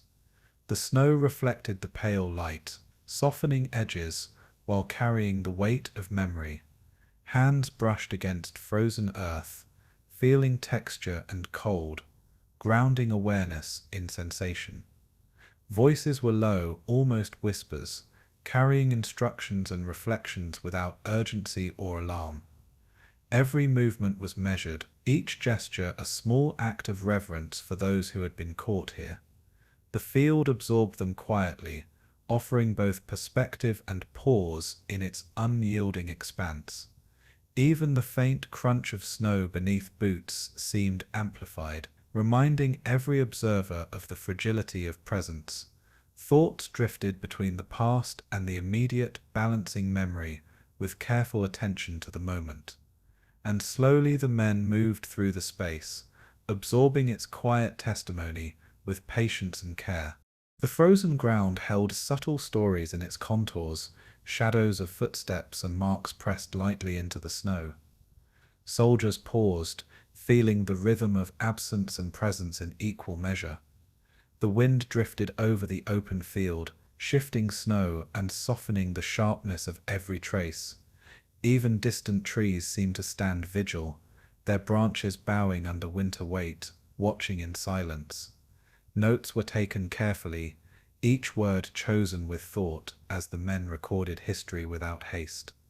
The cold pressed gently, a reminder of both time's passage and the endurance of place.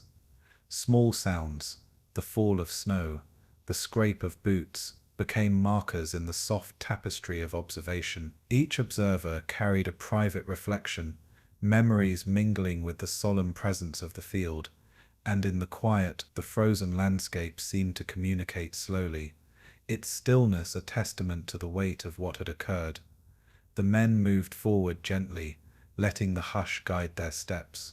Even the equipment left behind told a story of sudden cessation, of plans interrupted and routines suspended. Helmets, packs, and scattered papers rested against snow, muted in both color and significance. Soldiers touched these objects lightly, noting details while maintaining a careful distance. The cold accentuated texture and weight, bringing awareness to both the material and the emotional landscape. The field seemed to hold a rhythm of its own, a gentle cadence measured in snow, shadow, and silence. Every gesture was small, deliberate, honoring the fragile presence that had once moved through the space. Observers spoke minimally, their words punctuated by pauses and soft breaths, allowing attention to the field to remain central. Even as they documented and reflected, the forested edges offered continuity, the trees unchanging against the passage of hours. Time stretched slowly, marked only by shifting light and movement, both human and environmental. And in that slow passage, the frozen field retained its quiet, somber presence, holding memory without urgency. Paths between snowbanks were traced carefully, noting impressions and subtle irregularities in the frozen ground. Each step carried reverence, an awareness that motion itself could alter the delicate balance of the scene. Hands brushed against ice-encrusted grass and earth, feeling the texture and cold grounding presence in sensation. Whispers traveled briefly between observers, gentle exchanges that reflected both comprehension and restraint. Even the faintest rustle of clothing or paper seemed amplified in the still air, marking human intrusion delicately. The field's quiet extended in every direction, holding snow, trees, and traces in patient suspension. Observers noticed patterns without judgment, letting the slow accumulation of detail guide understanding. Their reflections moved between what had been and what remained, balancing grief with careful attention. And as afternoon waned, the frozen expanse seemed to embrace those who moved within it, a silent witness to endurance and loss. Each step forward was gentle, a meditation in motion across memory-laden snow. The light shifted, casting muted shadows across the snow and highlighting textures previously unnoticed.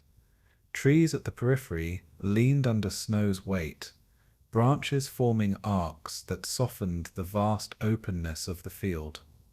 Small depressions in snow held traces of hurried motion, now frozen in the hush of winter.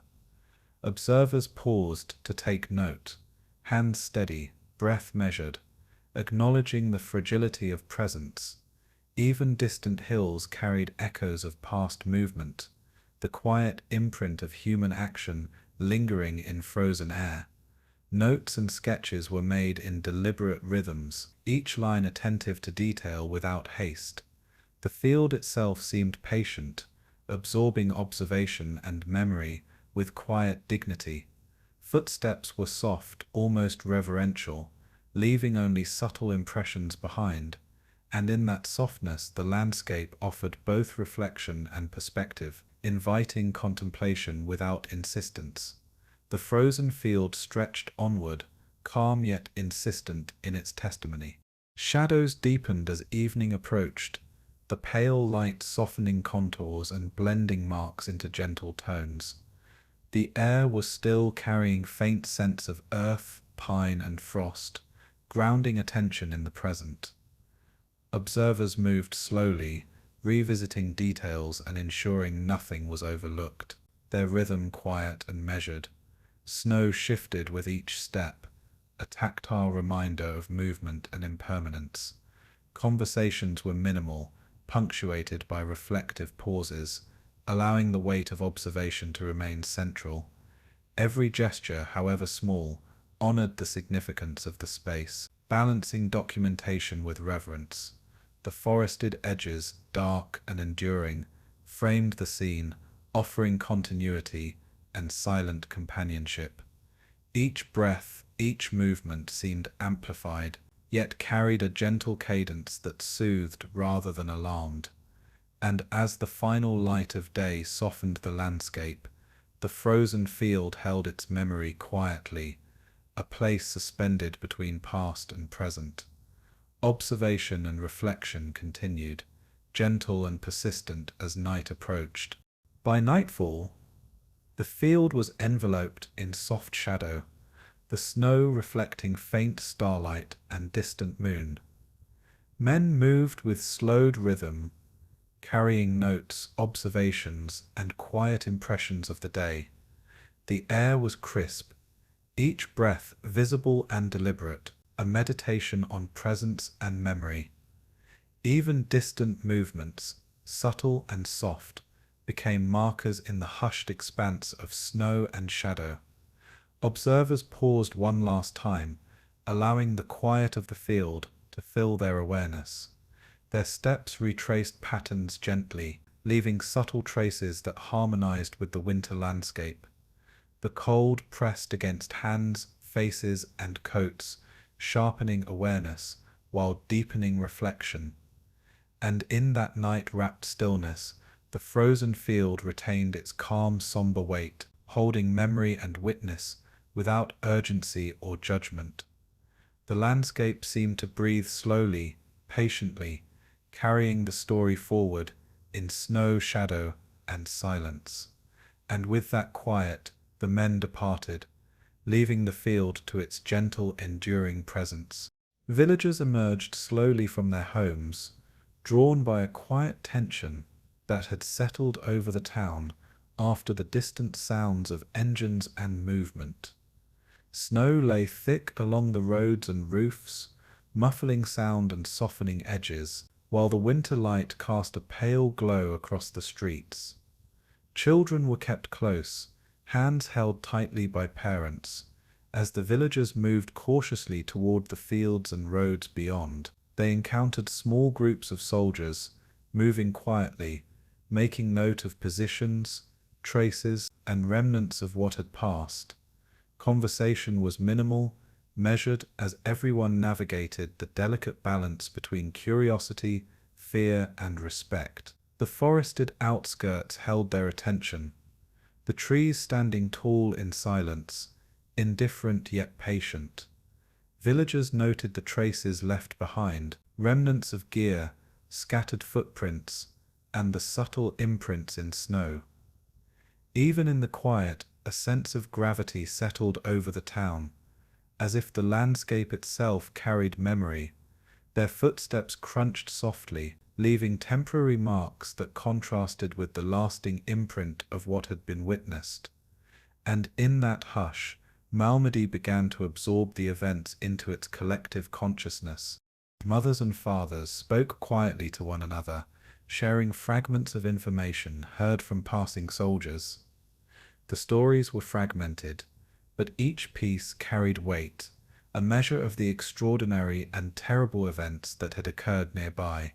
Windows reflected pale winter light, glinting off snow-covered streets, softening the edges of the town. Villagers moved toward the outskirts with caution, feeling both the cold and the weight of what awaited. The air carried a faint scent of pine and frost, grounding attention in the present as memories of recent bombings lingered. Steps were careful, deliberate, as each person absorbed the quiet testimony of soldiers and terrain.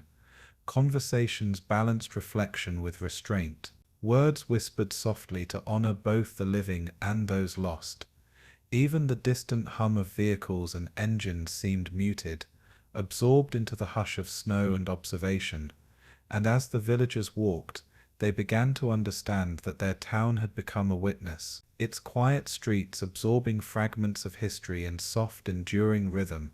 The edges of fields and small roads carried traces of movement that spoke to sudden, abrupt interruption. Footprints and impressions told a story without words, a silent record of human presence and absence. Villagers moved among these traces with a quiet attentiveness, noting paths and remnants, balancing curiosity with respect. Children's eyes were wide, absorbing the rhythm of adult concern and the subtleties of presence in snow and frost. Every gesture, every careful step carried weight, as if touching the ground itself might disturb memory. Snow shifted gently under boots, creating soft arcs of white that altered the landscape imperceptibly. The wind whispered through nearby trees, carrying a faint rustle of branches and the subtle scent of winter earth. Even in the silence, the town felt the residue of recent events, a hushed understanding that life had been interrupted in ways that would linger. And in that gentle awareness, Malmedy became a quiet guardian of memory, preserving the delicate intersection of loss and presence. Adults spoke in hushed tones about the soldiers they had glimpsed, the men who had moved through the town only hours before. Their voices were low, carrying both reflection and restraint. Careful not to intrude on memory, snow drifted softly across streets and roofs, muffling sounds and lending the town a tranquil cadence. Observers noted positions and marks in the outskirts, tracing the rhythm of movement that had passed through. Hands brushed lightly against fence posts and door frames, grounding presence in texture and temperature. Even distant hills and forested edges seemed to absorb attention, becoming silent partners in observation. Conversations lingered on what had been, moving between factual details and the gentle weight of personal reflection. The town felt suspended between normal life and extraordinary history, carrying both forward in soft rhythm. And as afternoon waned, villagers moved slowly through streets and fields, letting the quiet landscape guide observation and understanding. Snow continued to fall lightly, coating roads, hedges, and rooftops, softening impressions and filling the air with muted movement. Every step taken by villagers seemed deliberate, a meditation in motion, balancing observation and respect. The rhythm of winter guided thought, creating space for reflection without urgency. Parents held children close, grounding them in presence while passing through areas that had witnessed abrupt disturbance. Small gestures, a touch to a fence, a glance toward distant hills carried weight, connecting past events with current attention. Even the sound of wind through bare branches seemed amplified, lending cadence to the quiet observations of the town. Conversations were sparse, carried in whispers, allowing memory to settle gently into the consciousness of Malmedy. Observers traced paths, noting subtle changes in snow, footsteps, and impressions, recording history in both mind and heart. and as evening approached, the town absorbed the day's events with calm patience, letting memory settle quietly over streets and fields. Older villagers reflected on previous winters, on the ways life had endured even through harsh seasons and distant conflict. Comparisons arose gently in conversations, the past offering context without diminishing the significance of the present. Snow-covered fields and roads seemed to hold a rhythm both natural and human, blending history with the quiet of winter light. Even small details, bent fence posts, footprints, the slope of a path, offered insight into sudden interruption and human resilience. The town carried itself softly, balancing attention, observation, and reflection, each step deliberate and gentle. Children listened quietly, sensing the weight in adult voices, absorbing rhythm and nuance rather than specifics. Conversations moved slowly, ebbing and flowing like winter light over rooftops and forest edges. And as the day continued, Malmedy became a quiet vessel for history, carrying memory and reflection with calm dignity.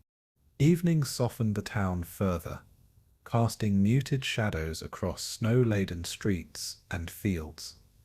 The forest and hills at the periphery seemed to hold attention gently, framing the village in quiet observation.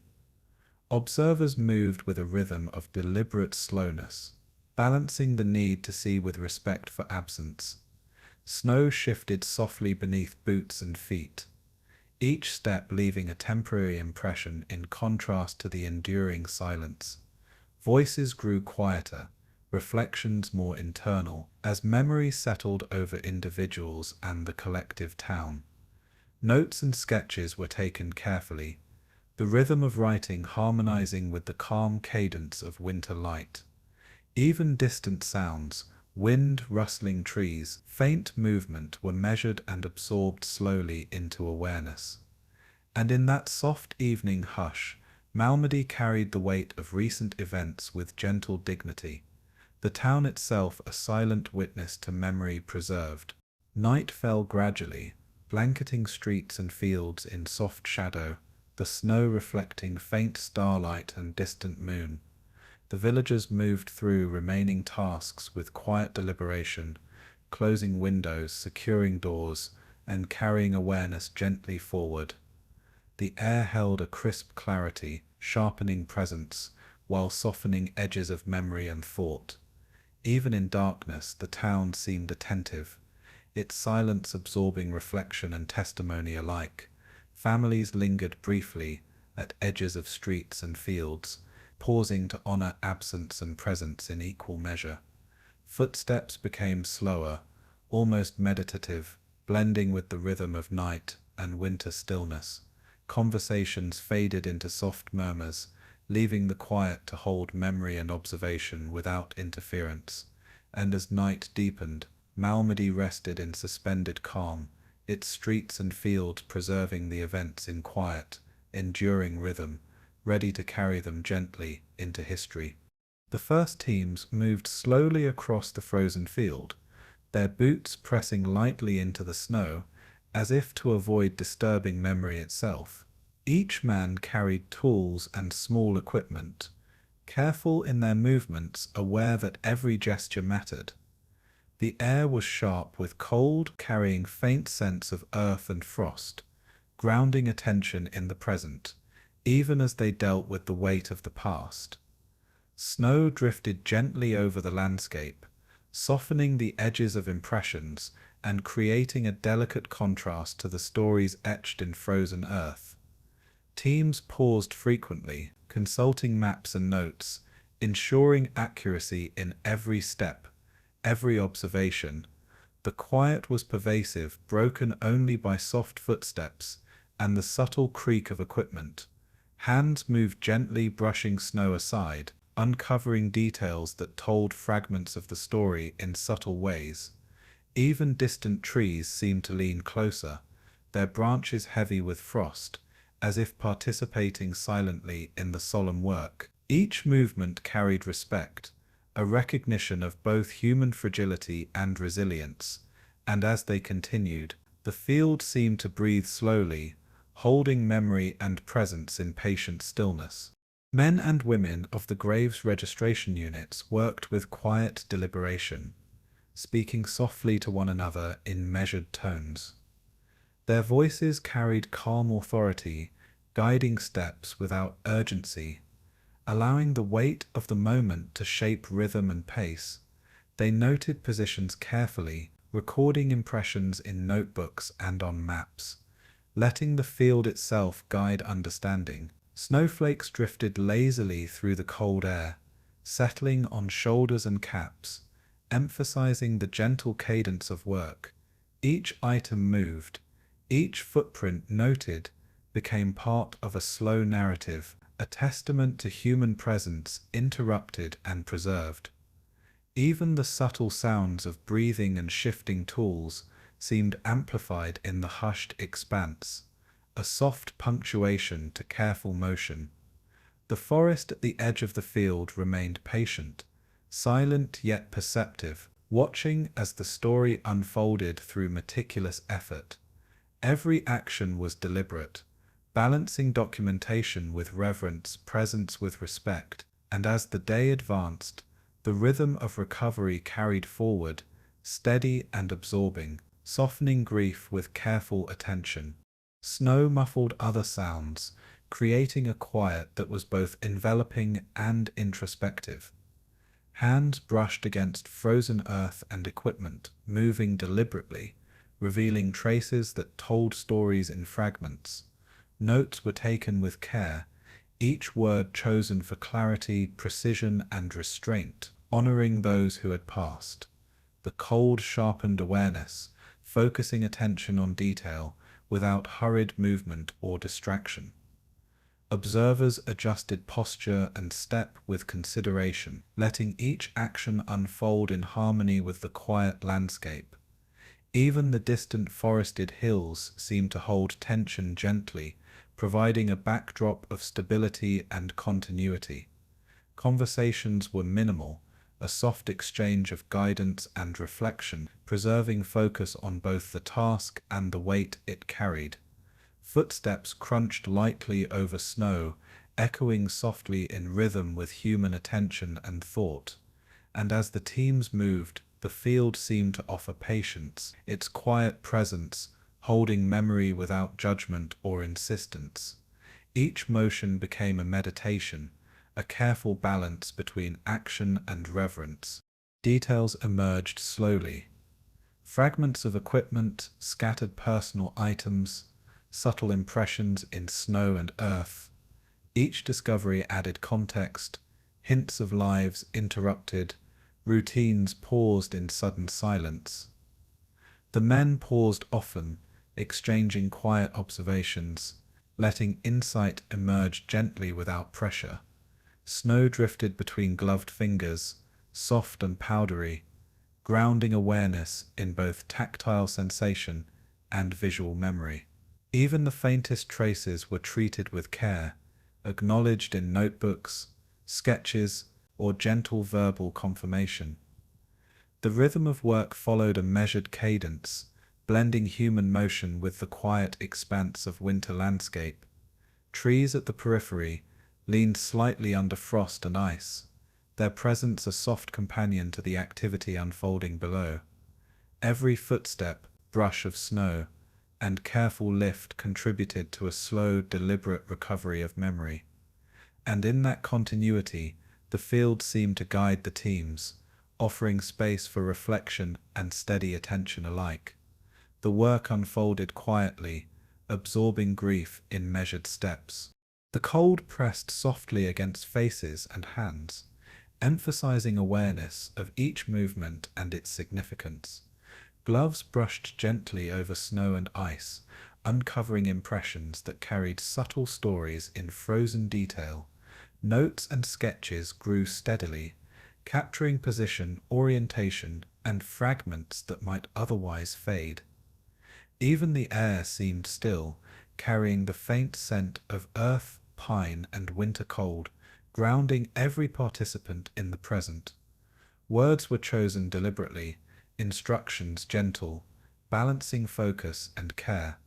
Observers adjusted posture, tools, and gaze with quiet mindfulness, letting the rhythm of attention dictate pace.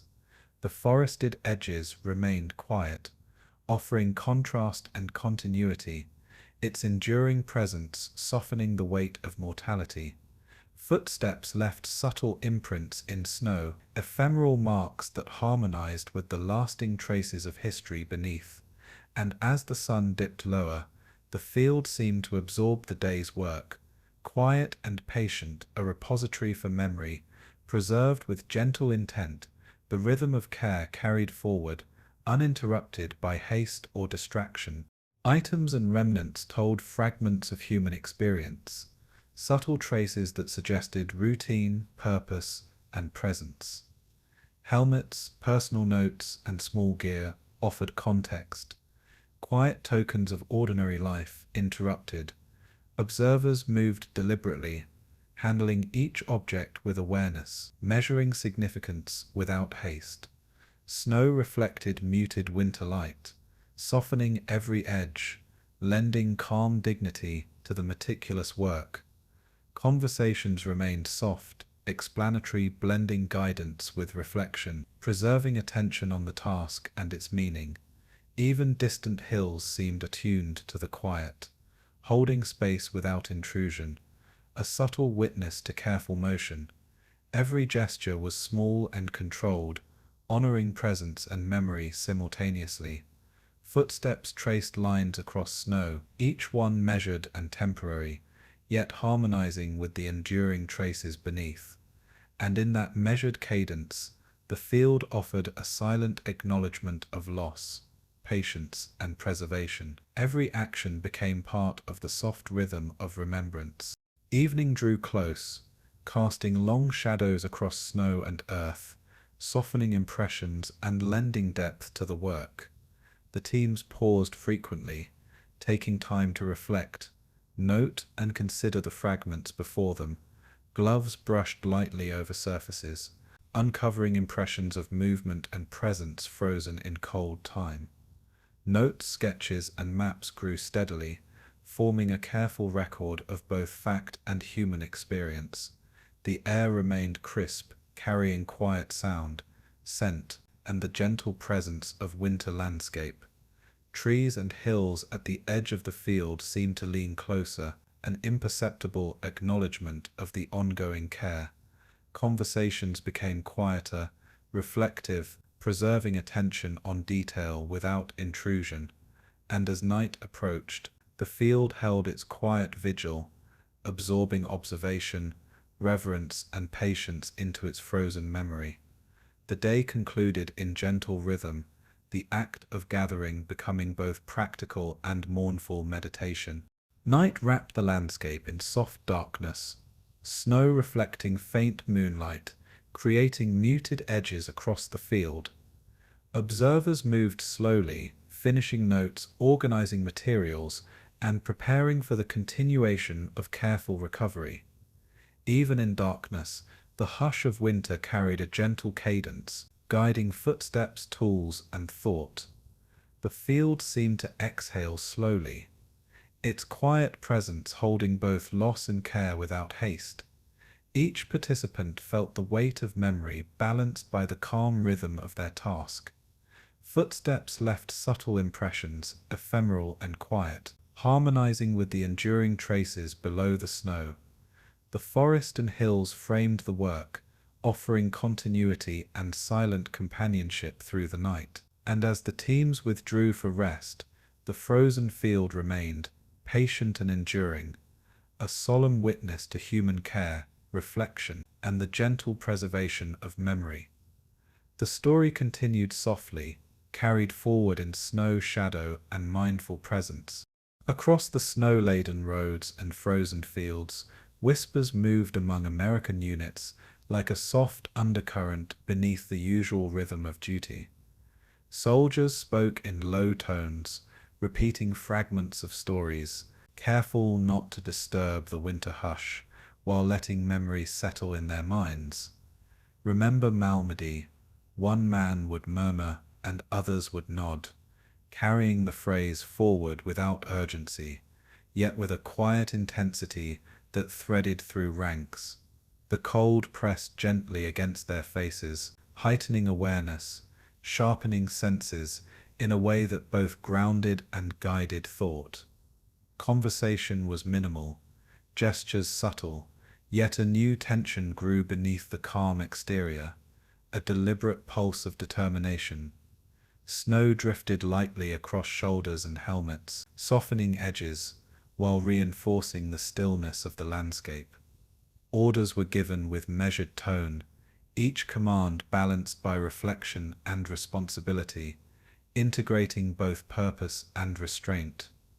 Even the distant forested hills seemed to lean closer, absorbing the presence of men and their quiet resolve. Each step forward carried the weight of memory, a rhythm of attention and thought that moved slowly through the winter campaign. And in that hush, a silent hardening resolve began to take root, growing steadily without need for loud proclamation.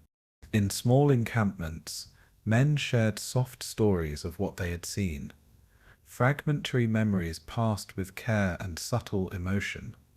Faces reflected thought and reflection, the pale winter light highlighting lines of concentration and lingering grief. Snow drifted across the ground, muffling sound, while the wind whispered faintly through trees, framing the quiet intensity of the soldiers' preparation. Even minor gestures, adjusting a pack, tightening laces, exchanging a glance, seemed imbued with meaning, carrying forward both remembrance and resolve. Morale shifted quietly, not in overt display, but in the subtle alignment of attention and purpose. Reports filtered in along lines, each bringing updates that reinforced the growing sense of cohesion and deliberate intention. Men moved through frozen terrain with calm awareness, footsteps measured, breathing visible in soft clouds against the winter sky. Conversations and reflections threaded together, balancing grief, responsibility, and the soft pulse of urgency. And as the day progressed, the shared understanding deepened, binding men in a silent, resolute cadence. Commanders walked among their troops with gentle attention, noting both morale and measured readiness. Their presence was quiet, yet deliberate, an anchoring force in the slow rhythm of preparation. Maps were consulted, positions adjusted, and briefings delivered in hushed tones, all guided by the calm pulse of winter movement.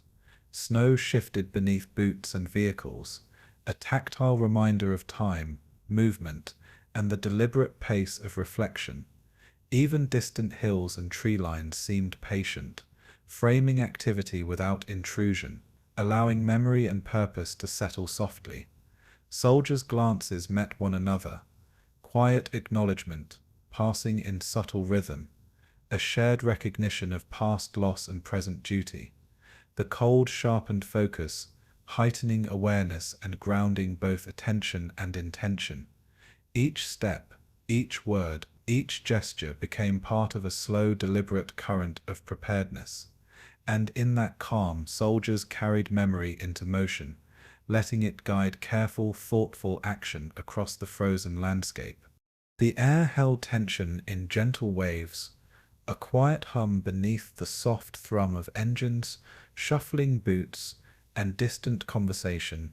Men paused frequently, exchanging brief words, allowing thought and reflection to move at the pace of winter's slow unfolding.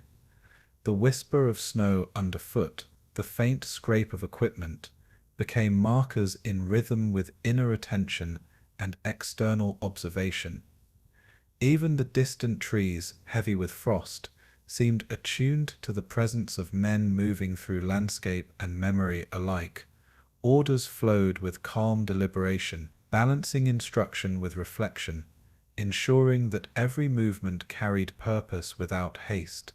Conversations were careful, emotional undercurrents held lightly in tone and gesture, Allowing grief and resolve to coexist, soldiers carried themselves with quiet awareness, acknowledging both what had been lost and the responsibilities of the moment. The pale winter light softened edges, blending the immediate landscape with memory, observation, and thought.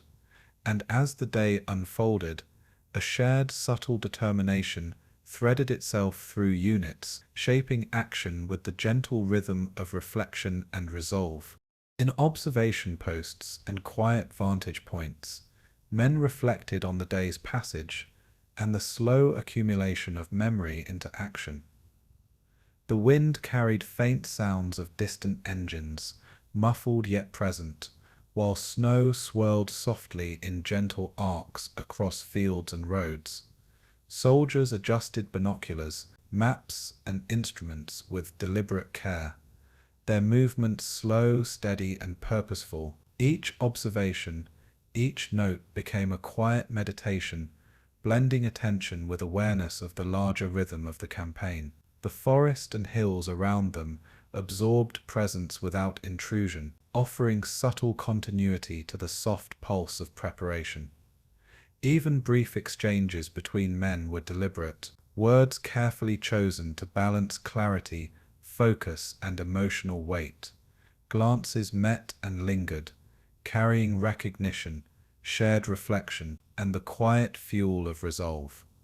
Footsteps on frozen ground echoed softly in sparse spaces, harmonizing with the slow, deliberate cadence of activity. And as the sun lowered, shadows lengthened, softening both the land and the intensity of memory that guided movement. The quiet resolve deepened gently, steady and enduring.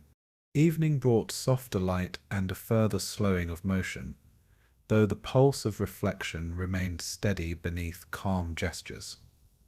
Soldiers paused briefly to adjust clothing, rest, and consider small details, each moment balanced with awareness of history and responsibility.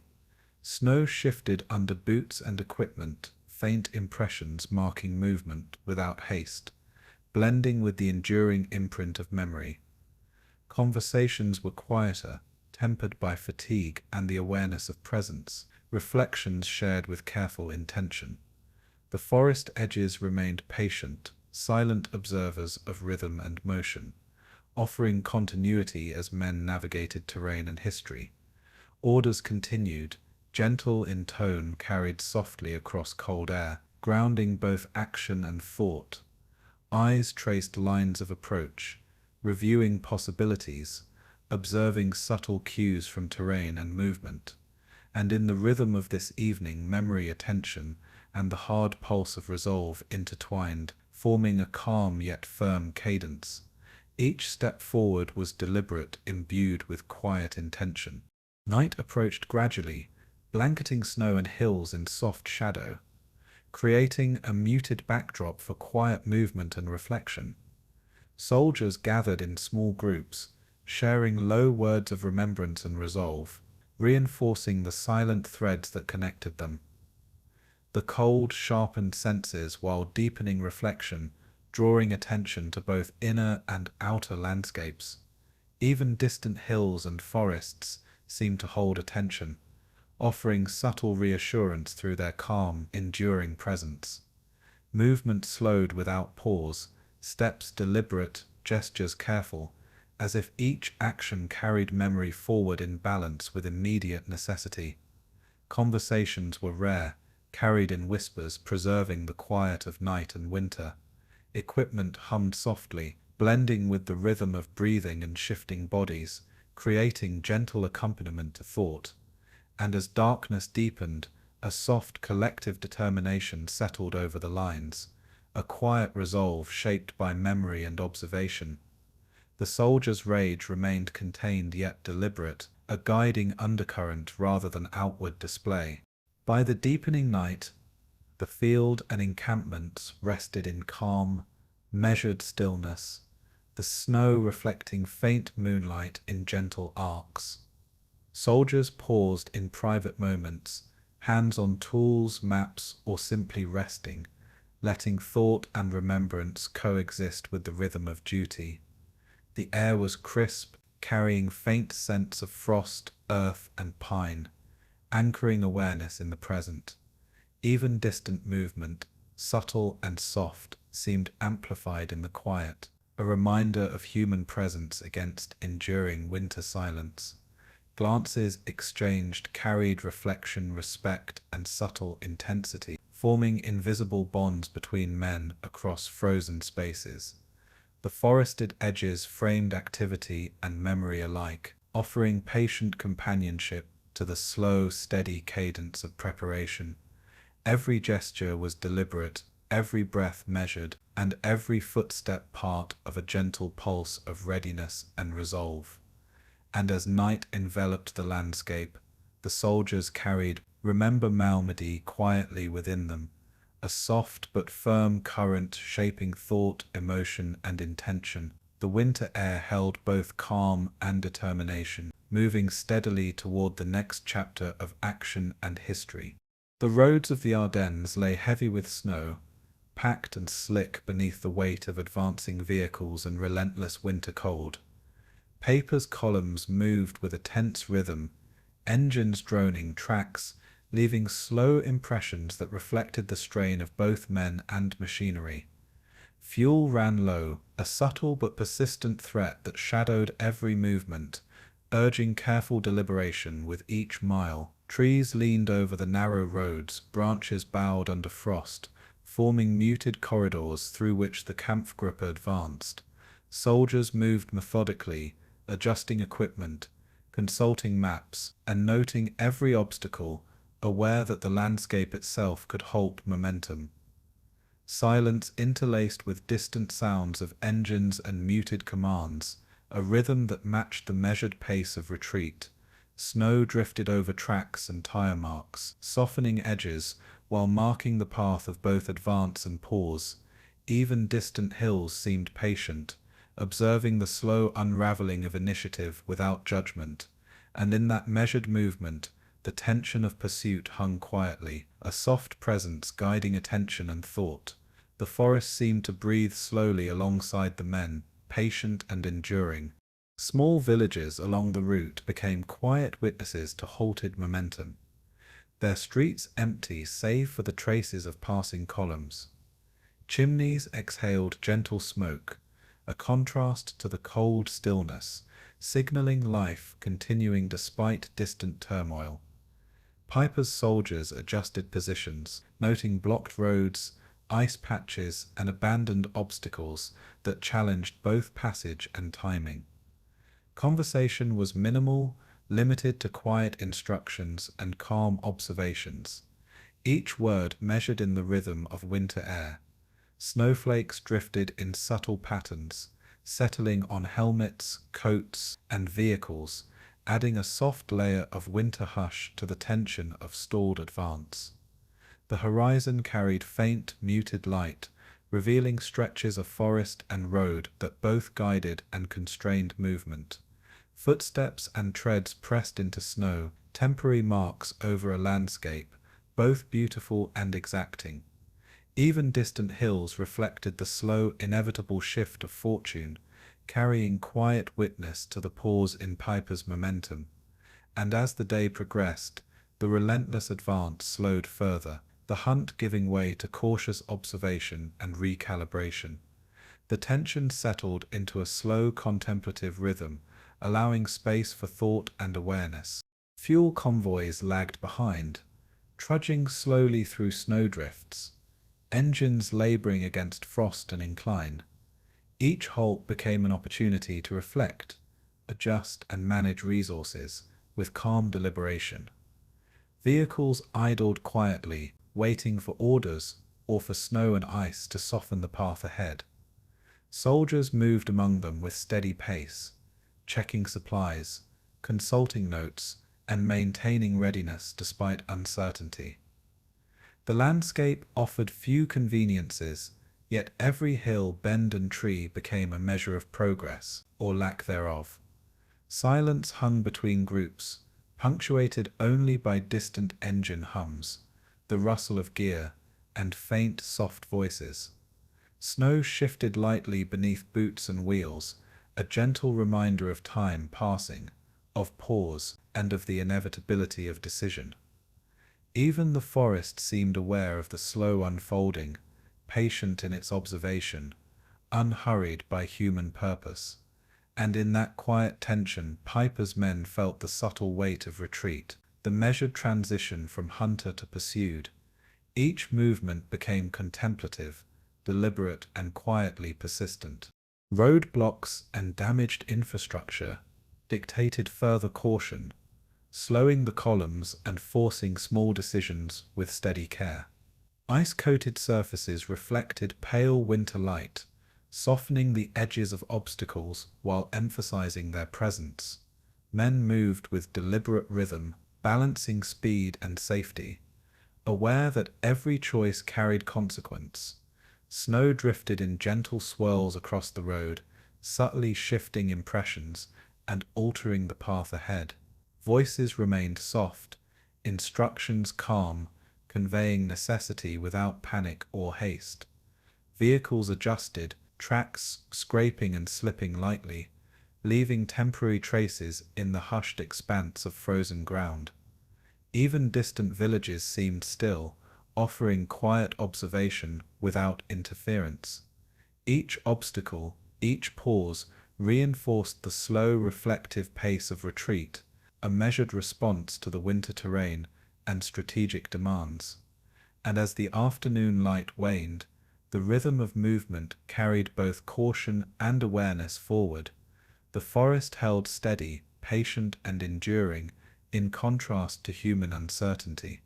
The soldiers moved in small, controlled formations, aware that their advance had become a careful withdrawal. Snow covered traces of earlier progress, softening the history of rapid movement into subtle patterns of pause and reconsideration. Each step, each vehicle adjustment, carried both tactical and psychological weight, reminding men of the shifting balance between pursuit and survival. Even the whisper of wind through trees seemed amplified, threading through ranks and echoing softly across frozen ground. Conversation remained sparse, deliberate, focusing on coordination, observation, and quiet reflection. Snow pressed gently under boots and tracks, grounding attention in both texture and presence. Villages, roads, and hills became markers in a slow rhythm of navigation and careful decision-making. Even the distant horizon suggested subtle shifts in fortune, faint signs of both challenge and opportunity. And in that soft, measured motion, Peiper's retreat took shape, a gentle cadence of withdrawal under winter's patient watch. Each step forward was tempered by reflection, necessity, and quiet endurance. Evening settled gradually, casting muted shadows across roads, fields, and forested edges. The cold deepened, pressing against faces and hands, sharpening focus while reinforcing the quiet cadence of movement. Vehicles slowed further, engines low in hum, while soldiers adjusted positions and maintained calm awareness. Snow drifted lightly, covering small impressions and creating a soft, uniform surface over the landscape.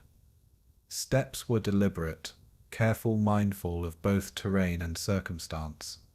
Even distant trees seemed attentive, their frost-laden branches a quiet accompaniment to human passage. Conversations were minimal, reflective, and carefully measured, allowing memory, awareness, and strategy to coexist.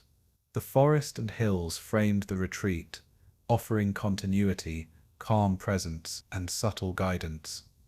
And as night approached, the rhythm of Peiper's movement became a slow, patient meditation, the advance fading into cautious, deliberate withdrawal. The quiet cold held them steadily, marking passage without urgency. Snowfall increased, covering tire tracks and footprints with soft white layers, blending past movement into the hushed present. Soldiers moved with care, navigating ice, obstacles, and snowdrifts, each motion deliberate and measured, the cold pressed against equipment, slowing machinery and emphasizing awareness of every gesture.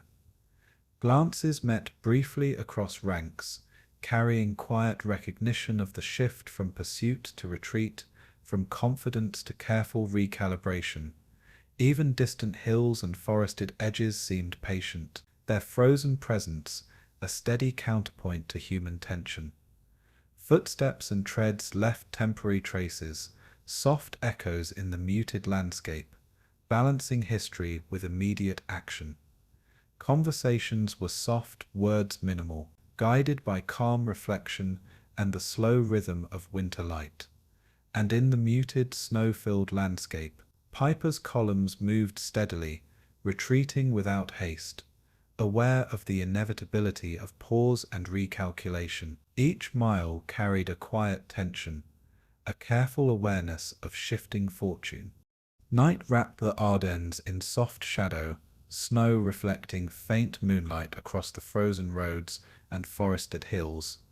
Soldiers paused briefly, adjusting gear, checking supplies, and reflecting on the slow rhythm of retreat.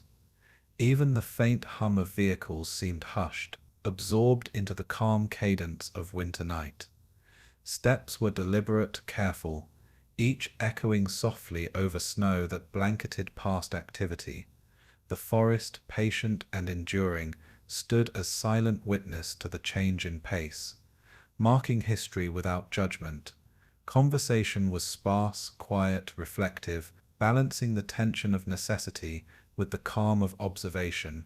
Snow settled gently over the landscape, blending tracks, impressions and movement into subtle contours of passage. And as Peiper's Kampfgruppe continued withdrawal under winter's patient watch, the landscape seemed to exhale softly, carrying forward both memory and the slow, deliberate rhythm of retreat. The hunter had become the pursued, yet the motion remained calm, careful, and enduring. Investigators moved deliberately across the frozen field, notebooks in hand, footsteps soft against snow that reflected pale winter light. Each detail was noted, every subtle impression recorded with quiet care, as though the land itself whispered fragments of memory. Photographs were taken with measured calm, capturing traces, positions, and remnants that told stories without need for loud explanation. Soldiers and civilians alike provided testimony, their words steady, carefully chosen, revealing glimpses of what had occurred without urgency or dramatization. Snow drifted lightly across the scene, softening edges while preserving subtle evidence in its quiet rhythm. The air was sharp and cold, grounding observation, focusing attention on small gestures, impressions, and arrangements. Even distant hills and forested edges seemed to lean in slightly, patient witnesses to the careful unfolding of clarity. Every movement was respectful, deliberate, as the investigators navigated both terrain and the weight of human experience. And in that slow, measured observation, the first outlines of understanding began to solidify in gentle rhythm. The field seemed to exhale softly, holding memory while revealing fact. Testimonies carried across small groups, voices calm yet infused with quiet intensity. Survivors spoke slowly, recounting what they could, careful with details, letting emotion flow in rhythm with the winter air. Investigators paused often, listening deeply, letting each word settle before moving on. Snow crunched faintly beneath boots, a subtle accompaniment to measured conversation. Notes were taken in soft, deliberate strokes, each phrase chosen to preserve both accuracy and human presence. Even trees at the edges seemed patient, absorbing each statement without interference. Observers moved lightly among them, adjusting posture, gestures, and position in harmony with the rhythm of testimony. The light shifted slowly, reflecting off snow and frozen earth, highlighting impressions while softening contrast. And as voices merged with observation, The outline of the event grew with quiet clarity, precise yet delicate. Memory and fact intertwined in a gentle cadence, both held with care. Photographs revealed subtle details, tracks, footprints, arrangements of gear, evidence that spoke softly of past moments. Every image was studied slowly, each line an impression measured against notes and recollection. Snow lent contrast, softening the scene while highlighting traces of movement and pause. Investigators adjusted lenses, angles, and distance with quiet precision, aware that every choice shaped understanding. Observers moved nearby with careful steps, listening, noting, and reflecting on the fragments that slowly formed the broader picture.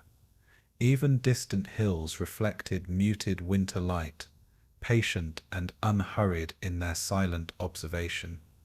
The air carried faint scents of frost and earth, anchoring attention to both physical and mental landscapes.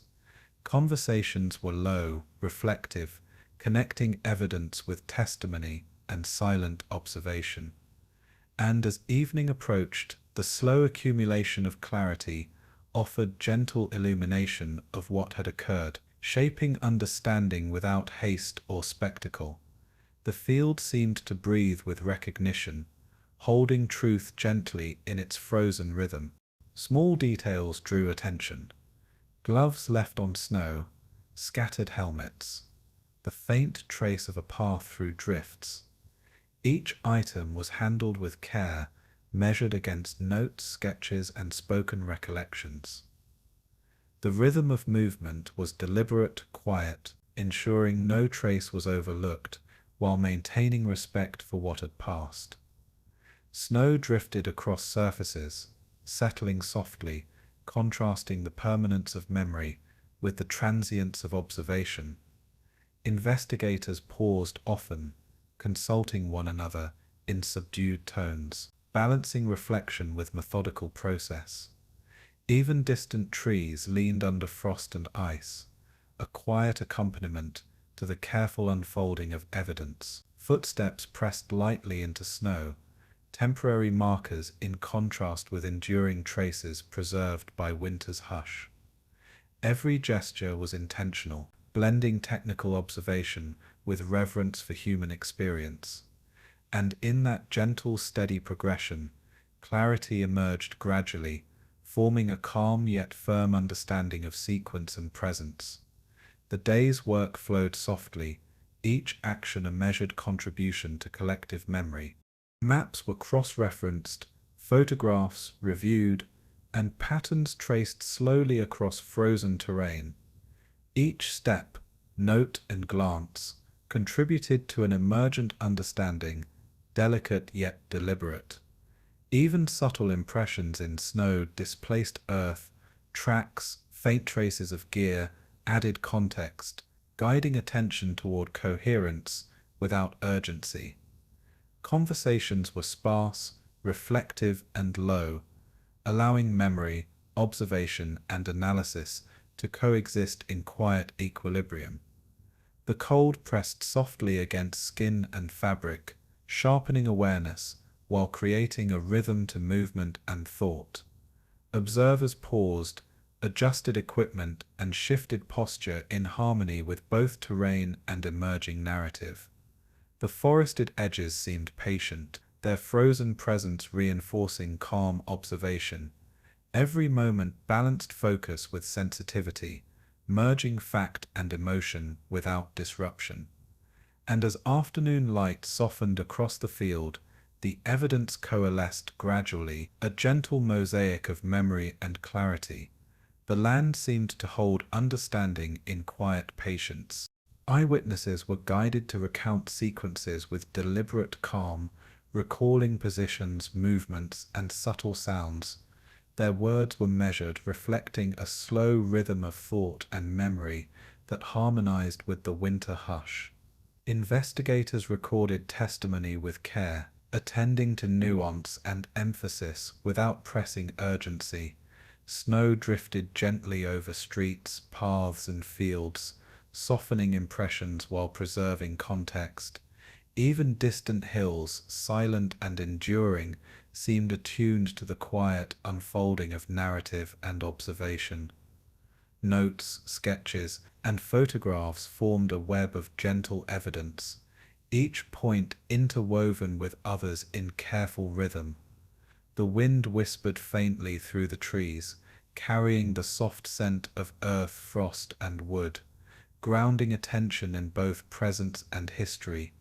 Every action was tempered with thought, each gesture balancing precision with respect, and in that deliberate unfolding, the story of the event began to emerge with quiet certainty.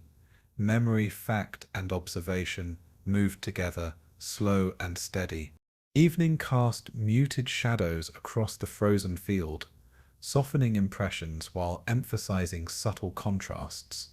Investigators moved with slow, careful rhythm, reviewing evidence, consulting notes, and harmonizing observation with recorded testimony.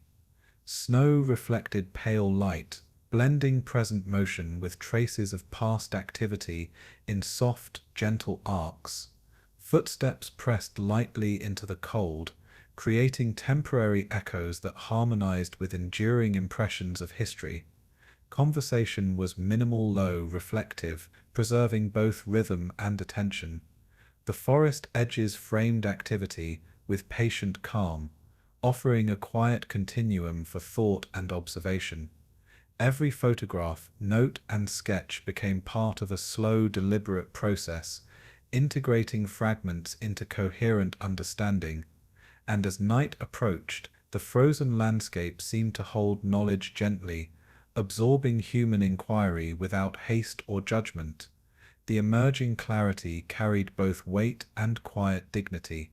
By nightfall, the site rested in soft shadow, snow reflecting faint moonlight, lending subtle clarity to impressions and traces. Investigators completed careful review, cross-referencing testimony, maps, and photographs in a rhythm, both deliberate and reflective. Even distant hills and trees seemed to lean slightly toward the activity, patient witnesses to the accumulation of knowledge. Steps, notes, and soft exchanges formed a quiet choreography, balancing technical precision with reverence for the human presence that had passed. Snow drifted lightly, softening edges, unifying the landscape under winter's gentle cadence. Every photograph, sketch, and recollection contributed to a slowly emerging picture, precise yet understated, factual yet humane. Conversations were minimal, reflective, almost meditative, allowing clarity to develop gradually. And as night deepened, the field seemed to hold its truth in quiet patience, each fragment of evidence settling gently into understanding. Memory and fact intertwined softly, shaping history with calm, enduring rhythm. The evidence had emerged, carried forward in observation, reflection, and gentle diligence. The long corridors of justice stretched quietly under soft light, each room holding the echoes of history and careful deliberation. Documents, photographs, and testimony were arranged meticulously, like fragments of a vast puzzle waiting to settle into place. Lawyers, judges, and clerks moved with measured precision, aware of the weight of each word, each signature, and each observation. Outside, the winter air pressed softly against stone walls, carrying a distant whisper of cold into the calm interior. Witnesses took their place with quiet resolve, their recollections flowing in gentle cadence, carrying memory into the solemn rhythm of proceedings. Notes were taken carefully, evidence weighed and balanced, every gesture deliberate yet unhurried. The quiet hum of ventilation and faint shuffle of papers became a subtle accompaniment to human reflection and moral reckoning. Even the distant streets of Nuremberg seemed patient, bearing witness to deliberation without haste. and in that calm, deliberate environment, the shadow of Malmedy entered a larger tapestry of accountability, pressing softly upon all who listened. The law and memory intertwined with gentle insistence, a slow unfolding of moral weight. Survivors' voices carried quietly, measured, recounting fragmented moments that now bore enormous significance. Each word was chosen with care, a soft rhythm threading recollection with reflection. Investigators and clerks absorbed testimony patiently, translating memory into records that would endure beyond the room. Snow drifted lightly against windows, casting faint patterns of light and shadow that mirrored the slow, deliberate pace of the tribunal.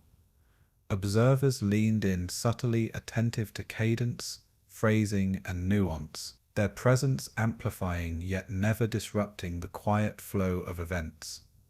Lawyers reviewed notes with gentle deliberation, weighing claims, contradictions, and alignment with evidence already gathered. Even the wooden floors and high ceilings seemed to hold their breath, offering patient containment for the unfolding moral reckoning. Each statement, each gesture, layered understanding without rush, allowing both clarity and reflection to deepen gradually. And as the day wore on, the weight of history settled softly into the proceedings, a calm yet unyielding presence.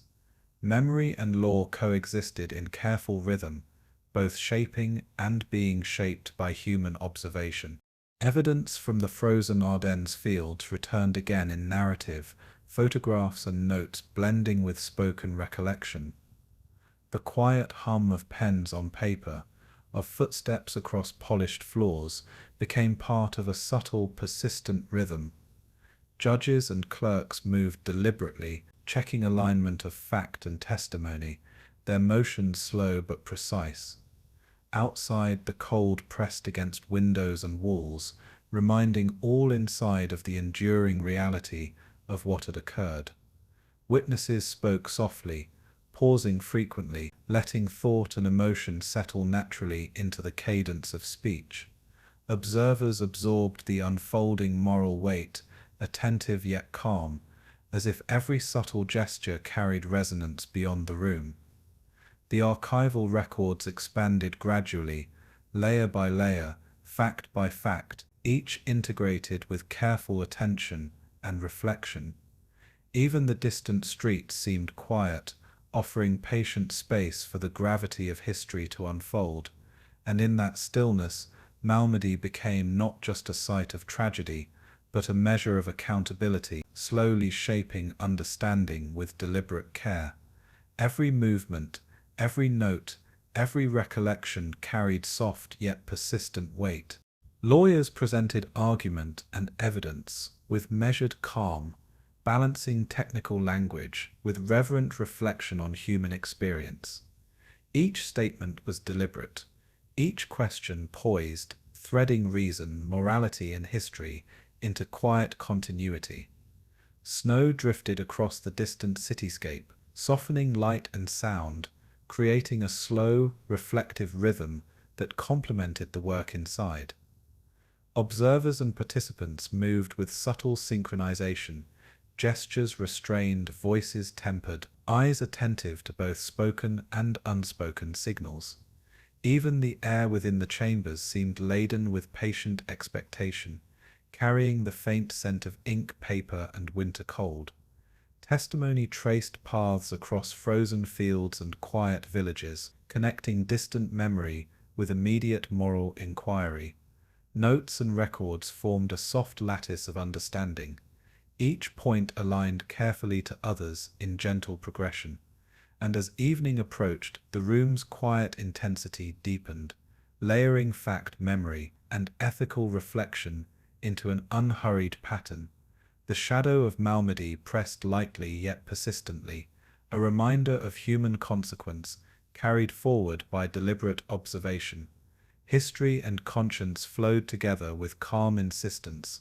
Outside, the streets of Nuremberg held snow in gentle folds, reflecting the pale light of late afternoon while muffling distant movement. Inside proceedings continued in slow hypnotic cadence, every motion precise, every phrase balanced between factual clarity and humane consideration. Witnesses and legal participants moved through subtle rituals of note-taking, consultation, and deliberation, carrying forward the careful rhythm of justice. Each photograph, each written account, became a quiet monument to memory, reverent in its restraint. The city, patient and cold, mirrored the careful unfolding of accountability within walls warmed by thought, reflection, and purpose. Even distant voices beyond chambers blended softly with the quiet rustle of documents and muted footsteps.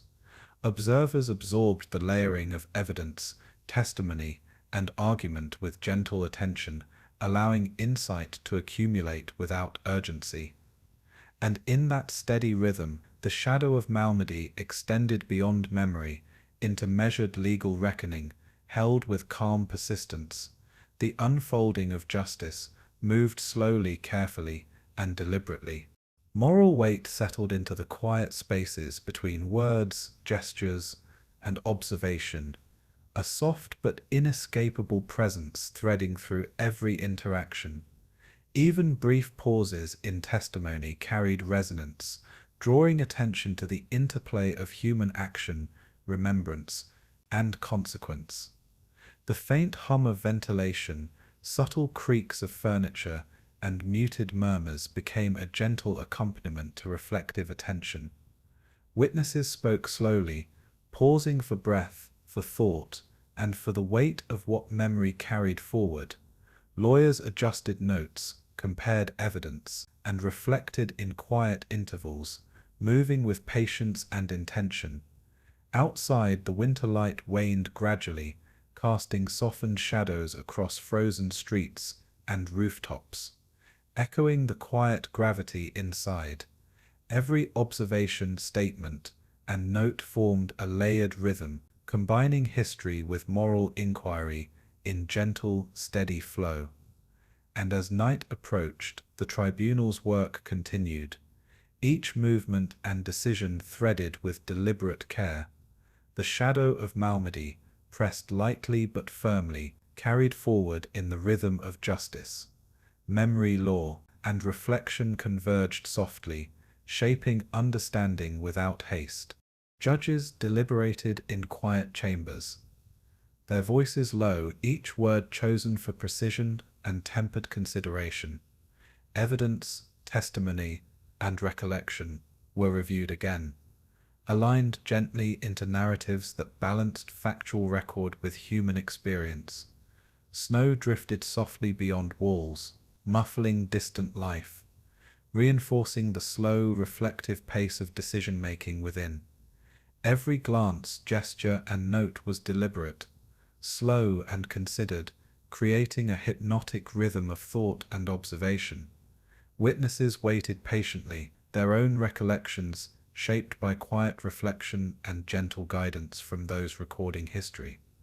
Even the architecture, high ceilings and polished floors, seemed to amplify thought without intrusion, holding every sound in subtle balance. Notes, photographs, and testimony converged gradually into understanding, soft but deliberate, precise but humane. And as the evening deepened, the weight of moral and legal consequence settled softly over all present, a calm yet insistent shadow. The shadow of Malmedy reached beyond memory into accountability, gently pressing into consciousness. Justice moved slowly, carried in deliberate rhythm, grounded in reflection, evidence, and conscience. By nightfall, the chambers rested in a quiet hush, snow reflecting faint moonlight across city streets, while inside, the rhythm of deliberation persisted softly. Each document, photograph, and testimony sheet seemed to hold its own quiet authority, contributing to a slow accumulation of clarity and understanding. Observers, clerks, lawyers, and judges alike moved with gentle purpose, their motions deliberate, measured, and unhurried. Even the faint wind outside whispered against walls, carrying hints of winter air into chambers of reflection and memory. Testimony continued in soft cadence. Each word allowed space to resonate, each gesture carefully placed, contributing to the hypnotic rhythm of accountability. Evidence formed patterns that intertwined human experience with legal principle, moral reflection, and historical record. And as night deepened, the slow pulse of justice enveloped the proceedings, soft yet persistent, each step deliberate and measured. The shadow of Malmedy remained, carried through winter testimony and careful observation, gently urging remembrance and accountability. Memory, law, and conscience intertwined in calm, deliberate flow, shaping understanding with measured attention. The tribunal continued, steady, patient, and unhurried, letting history and justice breathe in quiet rhythm. The halls of Dachau held a quiet intensity, a slow, persistent weight that pressed gently on all who entered. Peiper and other accused men sat with measured composure, aware that every gesture and expression carried consequence. Witnesses were summoned one by one, their voices soft yet deliberate, each word chosen to convey memory and reflection. Outside, winter air brushed softly against the stone and trees, a subtle contrast to the charged stillness within. Lawyers adjusted notes and documents, consulting carefully with colleagues while maintaining calm composure, their gestures deliberate, unhurried. Observers sat quietly, absorbing the rhythm of testimony and cross-examination, allowing the cadence of words to unfold slowly. Snow drifted across distant rooftops, muffling sound and lending a subdued hush to the day. Each piece of evidence was reviewed with patience, weighing both clarity and subtle ambiguity. And in that quiet environment, the layers of complexity, memory, accusation, and legal process wove together without haste. The trial moved forward in deliberate hypnotic rhythm, measured in every word and action. Survivors recounted moments with calm focus, describing sequences, positions, and observations in gentle cadence. Each recollection was tempered by careful thought, allowing both detail and reflection to breathe naturally. The room held a quiet reverence, the soft rustle of papers and faint steps accompanying the flow of memory. Snow outside reflected pale light into the high windows, softening the edges of the day and framing the trial in calm perspective.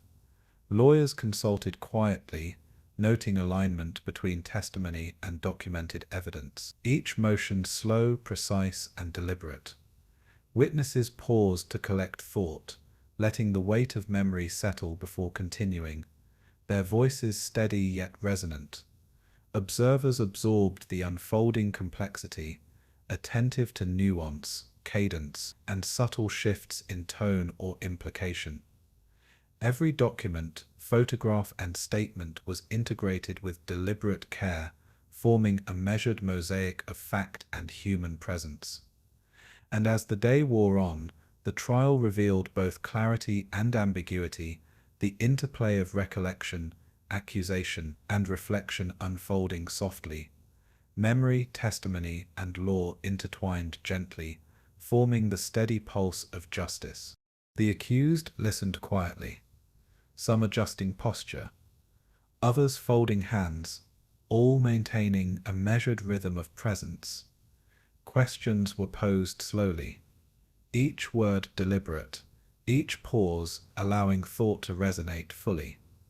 Testimonies were cross-referenced with notes, photographs, and prior statements, creating a layered web of observation. Even the distant city streets seemed muted, snow absorbing sound and reinforcing the calm, deliberate pace of proceedings. Observers and clerks moved with subtle intention, adjusting documents, whispering, and noting carefully without urgency. Every subtle gesture, an intake of breath, a pen pause, a glance, carried meaning in the context of careful human observation. Winter light shifted gradually across windows, tracing soft patterns over benches, papers, and faces. And as afternoon approached, the rhythm of trial deepened, revealing tensions, contradictions, and nuance, without need for haste. The trial unfolded like a slow river of thought, evidence, and reflection, carrying all participants gently forward. Each moment, deliberate and measured, contributed to the growing sense of both gravity and careful procedure. Testimonies of survivors painted quiet, measured impressions, describing positions, movement, and fleeting observations with soft precision. Each statement carried the weight of memory, balanced by reflection, and the gentle cadence of measured speech. Investigators and clerks recorded details slowly, integrating them with prior accounts, documents, and photographs. Snow drifted lightly beyond high windows, softening light and sound, while grounding attention in the slow rhythm of winter. Lawyers adjusted notes, consulted quietly, and anticipated lines of inquiry with calm, deliberate thought. Observers absorbed the unfolding narrative in soft focus, noticing nuance without interruption, attuning to cadence and emphasis. The accused sat with restrained composure, aware that the layering of fact, memory, and testimony could shift perception in subtle ways. And as evening light dimmed, the room seemed to hold time gently, allowing clarity and ambiguity to coexist.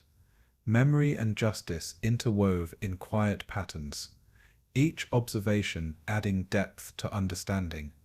The trial moved forward, deliberate, measured, and hypnotic in rhythm. Questions turned gently toward details of planning and orders, eliciting soft reflections on the chain of command and responsibility. Witnesses spoke slowly, pausing to measure words, balancing emotion with recollection. Investigators consulted notes and photographs, integrating each detail with prior evidence in calm, steady rhythm. Snow outside glimmered faintly under fading light, the soft hush amplifying the quiet intensity of proceedings. Observers and clerks maintained subtle, deliberate motion, attentive to cadence, phrasing, and nuanced gesture. Even the walls and ceilings seemed to absorb and reflect quiet attention, amplifying both observation and contemplation. Testimony, legal argument, and reflection moved together gently, forming a layered, deliberate pattern of understanding. And as night approached, the trial's quiet intensity remained, carrying both memory and moral weight forward in measured flow. Each statement, each gesture, each note contributed to the hypnotic unfolding of truth and accountability. The rhythm of justice persisted, calm, deliberate, and enduring. Cross-examination revealed subtle tension. Each question posed slowly, each answer measured, soft but precise. Witnesses adjusted posture, recalled memory with care, and allowed the pause between words to hold significance. Lawyers noted contradictions, confirmed consistencies, and recorded every observation with gentle attentiveness. Snow drifted quietly outside, softening distant sound and reinforcing the room's deliberate cadence. Observers absorbed interplay between recollection, legal reasoning, and human presence, allowing subtle patterns to emerge over time.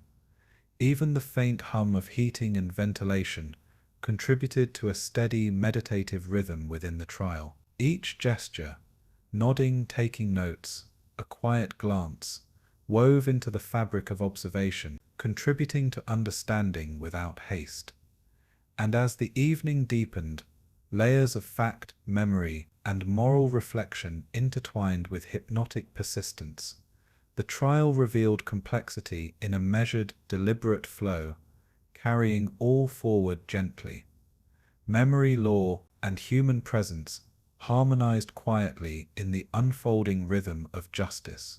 The final testimonies approached with calm deliberation, witnesses speaking with deliberate cadence and care. Each word, each phrase carried significance, threading history with legal process and ethical reflection. Investigators verified details carefully, integrating testimony with evidence in measured motion.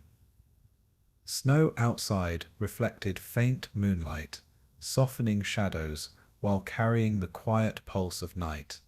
Observers, lawyers, and clerks maintained gentle, deliberate rhythm, attentive to cadence, nuance, and subtle interaction.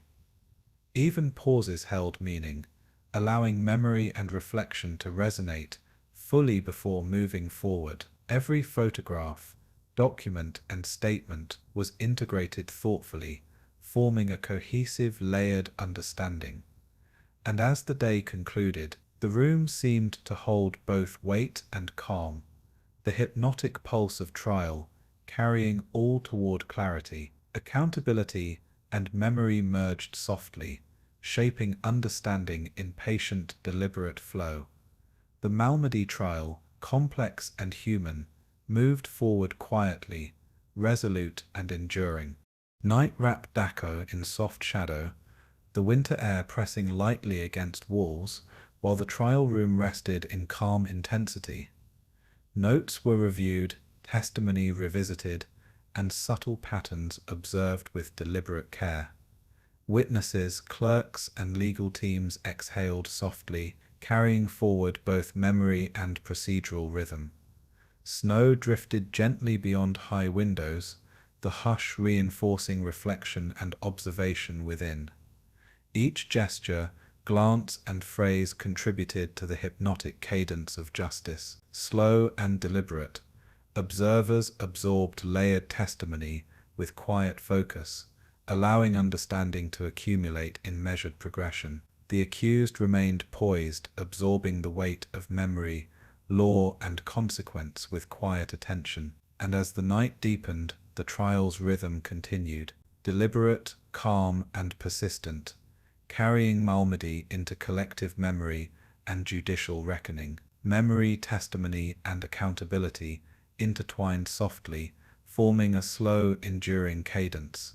The trial held its course, careful, hypnotic, and unhurried, guiding understanding gently forward.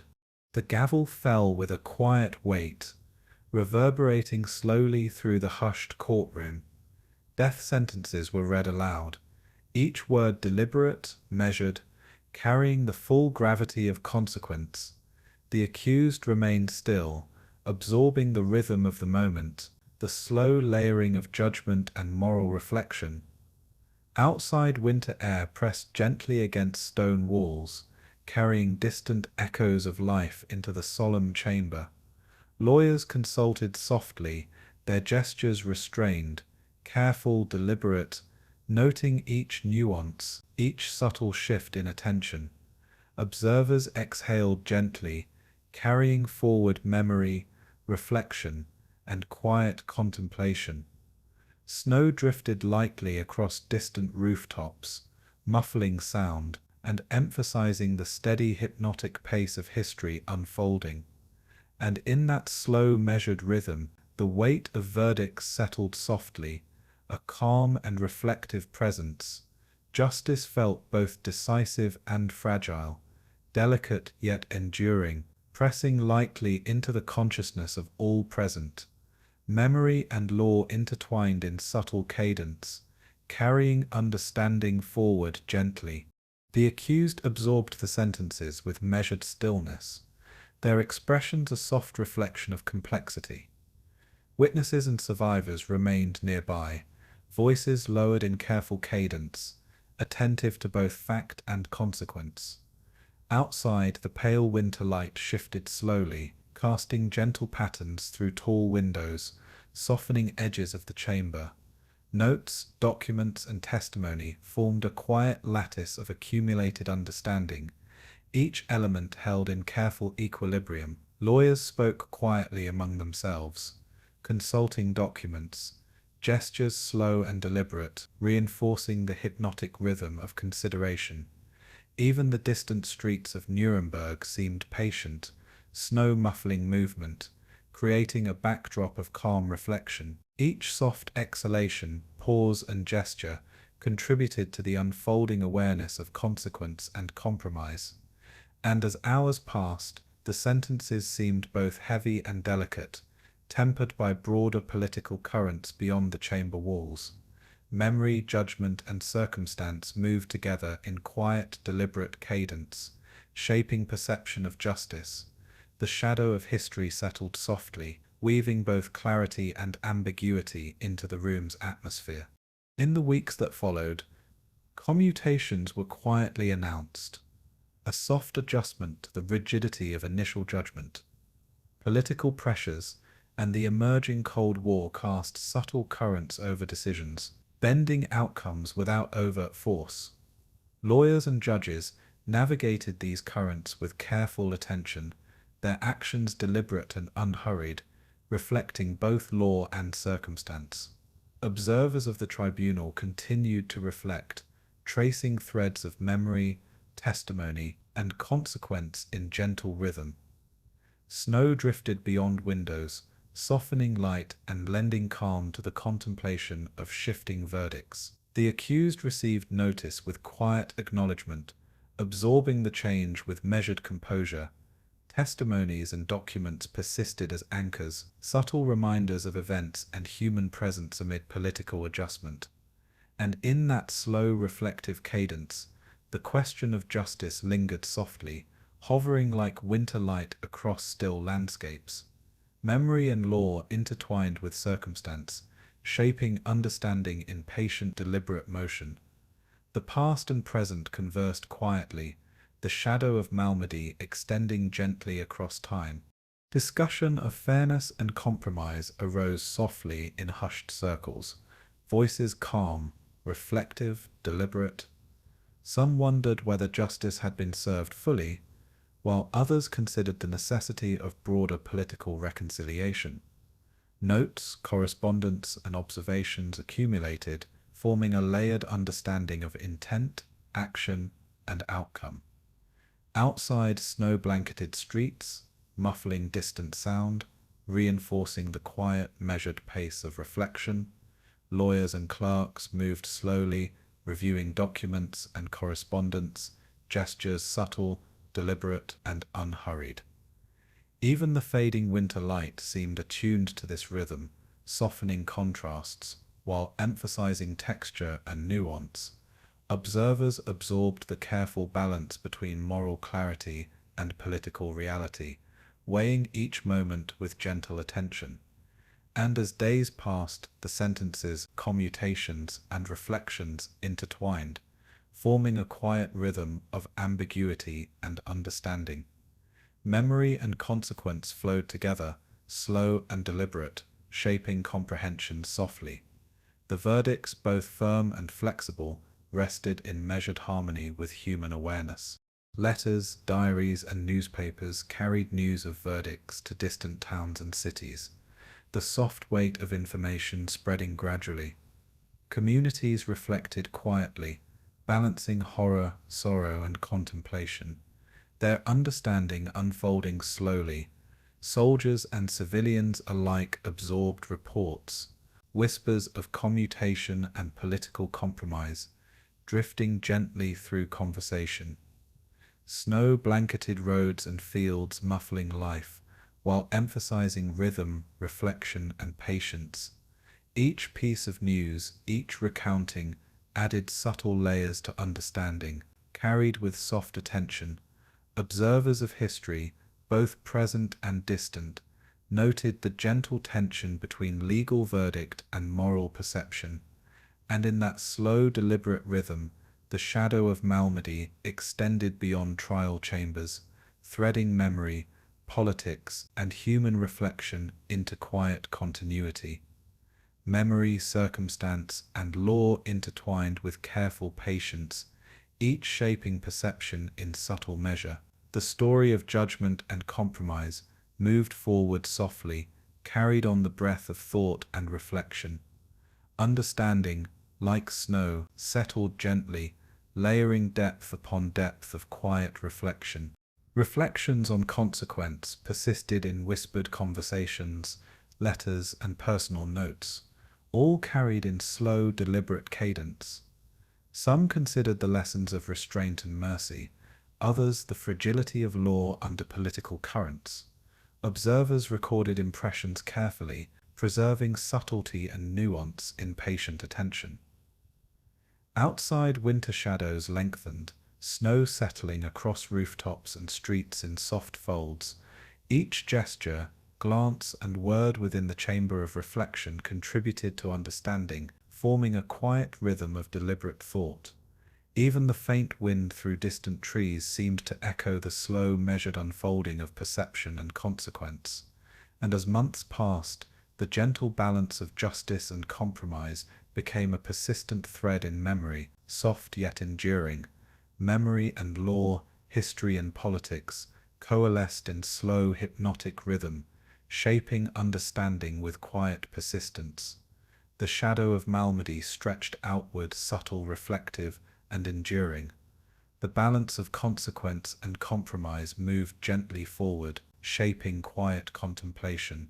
Time deepened the perspective of the trials, allowing reflection on both initial severity and subsequent commutation. Historians and observers measured each moment with calm precision, integrating human testimony with political context. Snow drifted across distant landscapes, softening edges, quieting sound, and emphasizing the steady flow of observation. Each document, testimony, and recollection contributed to a layered understanding, careful and deliberate, preserving both fact and emotion. Lawyers and judges continued to reflect, gestures slow, movements subtle, mindful of the rhythms of conscience and consequence.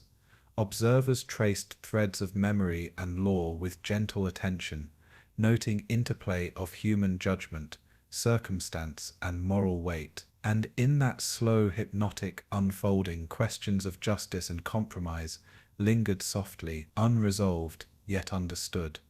Memory, consequence, and reflection moved together in deliberate cadence, forming the enduring rhythm of human consideration. The verdicts rested lightly, tempered by time, reflection, and circumstance. History and conscience intertwined in calm, deliberate motion, carrying understanding softly forward.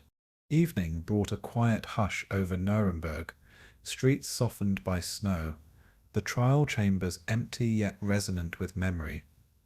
Decisions, letters, and reflections settled gently into ongoing awareness, shaping understanding with measured care. Observers exhaled softly, the rhythm of thought and reflection harmonizing with still winter air. Testimonies, verdicts, and commutations continued to echo in the minds of participants and distant communities, carried in slow, deliberate cadence. Each soft whisper, note, and recollection contributed to a layered understanding of consequence and moral complexity. The shadow of Malmedy remained persistent yet gentle, threading history with reflection, law with human presence. And as night deepened, the quiet rhythm of thought, memory, and judgment persisted softly, patient and enduring. Memory, law, and circumstance intertwined with hypnotic deliberation, forming a calm, reflective rhythm. The verdicts, though changed, rested softly on the conscience of history. Justice, compromise, and remembrance moved forward together, slow, measured, and enduring. The years passed slowly, carrying survivors through quiet days and colder winters, their memories folded gently into private rhythm. Each December, thoughts returned softly to frozen fields, to distant roads, to moments held in shadow and silence. Conversations were careful, words chosen with restraint, memories shared only in gentle increments with those who had also known the weight. Outside, snow fell lightly across rooftops and fields, muffling sound and echoing the stillness of remembrance. Veterans walked slowly along paths familiar and foreign, carrying history in subtle gestures and quiet thought. Family gatherings were punctuated by pauses, when memory rose quietly, threading itself through ordinary moments. Documents, letters, and photographs were preserved with careful attention, small, tactile anchors to a past carried softly, and in that gentle rhythm, the passage of time neither erased nor softened memory entirely, but allowed reflection to coexist with ordinary life. The shadow of Malmedy lingered quietly, persistent yet subdued, shaping perception without intrusion. Memory and silence flowed together, an enduring current beneath the calm surface of daily life. Annual memorials unfolded with understated solemnity, villagers and veterans alike gathering slowly in quiet cadence. Wreaths were placed carefully, hands lingering for a moment, eyes lowered in reflection. Children observed softly, absorbing the quiet weight of history without the urgency of words. Veterans spoke seldom, their voices low, deliberate, carrying the rhythm of recollection through gentle inflection. Snow settled across streets and fields, softening light, dampening sound, framing the memorial in calm, steady focus. Photographs and documents were displayed carefully, not to shock or alarm, but to anchor memory in tactile presence. Each gesture, each exhalation, each subtle nod contributed to a layered rhythm of remembrance. And in that soft unfolding, memory became communal yet reflective, carried forward without haste or dramatization. The quiet of the day held space for reflection, for recollection, for subtle acknowledgement. Remembrance and silence intertwined gently, forming a pattern of enduring respect. Veterans recalled moments quietly, often in private, revisiting roads, forests, and fields in thought rather than speech. Conversations were rare, reserved for those who shared understanding, the rhythm slow, deliberate, measured. Even in the warmth of homes and gatherings, pauses lingered, memories settling gently between words. Snow drifted beyond windows, muffling distant sounds, reinforcing the soft, hypnotic cadence of reflection. Letters were written slowly, carefully, each sentence balanced between recollection and restraint. Photographs were traced with fingertips, each detail noted, each shadow absorbed with subtle attention. Family members sensed the quiet weight carried by those who survived, understanding without requiring explanation. And in that calm, measured rhythm, memory lived not as torment, but as gentle presence, echoing softly in daily life. Time allowed recollection to coexist with living, with ordinary actions and moments of quiet joy. Memory and silence moved together, like slow currents, persistent, steady, enduring. Monuments in Malmedy stood patiently, stone and metal holding witness to events long past. Visitors walked slowly along paths, steps softened by snow, gestures deliberate, eyes tracing names and inscriptions. Veterans lingered quietly, fingers brushing inscriptions, heads bowed, breathing steady, rhythm measured. Children observed, absorbing gravity without urgency, learning the quiet cadence of remembrance. Snow drifted gently over lawns and streets, muffling distant noise, emphasizing stillness and reflection. Each wreath placed, each flower arranged, each subtle pause contributed to the hypnotic rhythm of memory. Stories were shared rarely, softly, words carrying weight without raising voices. And as the sun shifted, casting long gentle shadows across the monuments, history settled softly into awareness. Memory was preserved in gesture, in silence, in quiet acknowledgement rather than spectacle. Reflection and presence moved together, a slow, enduring current beneath calm surfaces. The passage of decades added layers of reflection, softening edges while deepening understanding. Veterans aged their steps slower, their breath measured, carrying both memory and the passage of time in delicate rhythm. Conversations remained deliberate, restrained, inflected with subtle reflection and calm awareness. Outside, snow and frost continued to soften landscapes, muffling distant sound, shaping perception of time and memory. Letters, diaries, and photographs became gentle touchstones, small conduits for remembrance and reflection. Each gathering, each subtle exchange, carried the soft cadence of memory forward, and in that quiet unfolding, past and present coexisted harmoniously, shadow and remembrance interwoven into everyday life.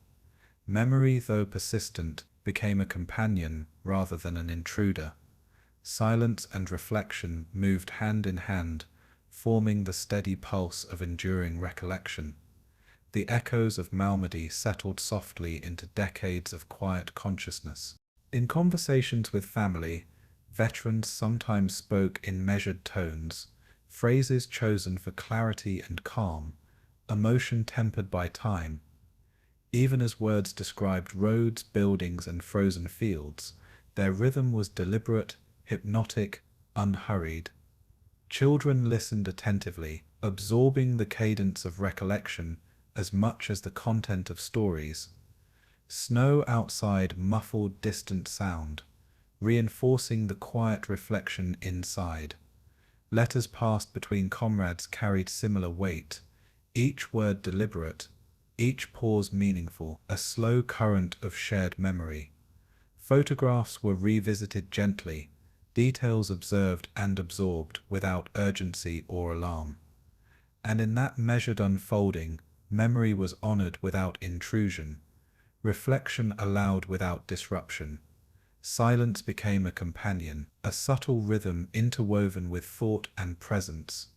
The passage of time did not erase memory, but allowed it to coexist with life softly, gently. Memory and silence moved together, slow, enduring, and calm.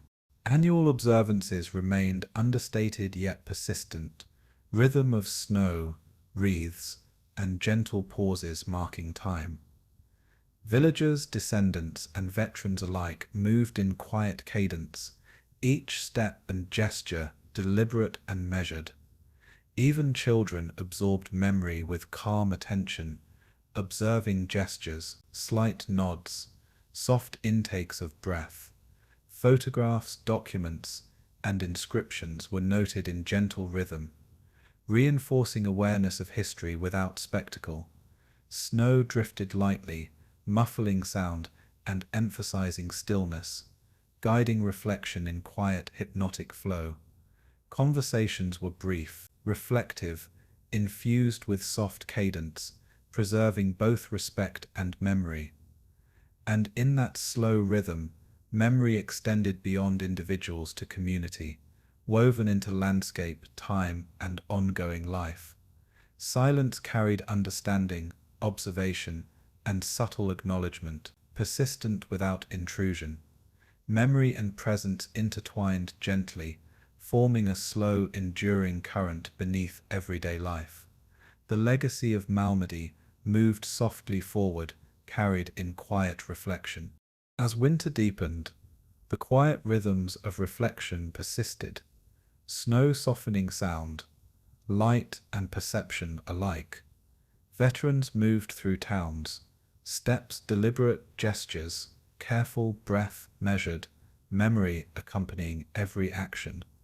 Conversations remained tempered, gentle, deliberate, allowing memory to flow without rush. Documents, letters, and photographs continued to anchor reflection, subtle conduits for recollection across decades. Annual observances, small and solemn, preserved rhythm and awareness, gestures repeated with quiet precision.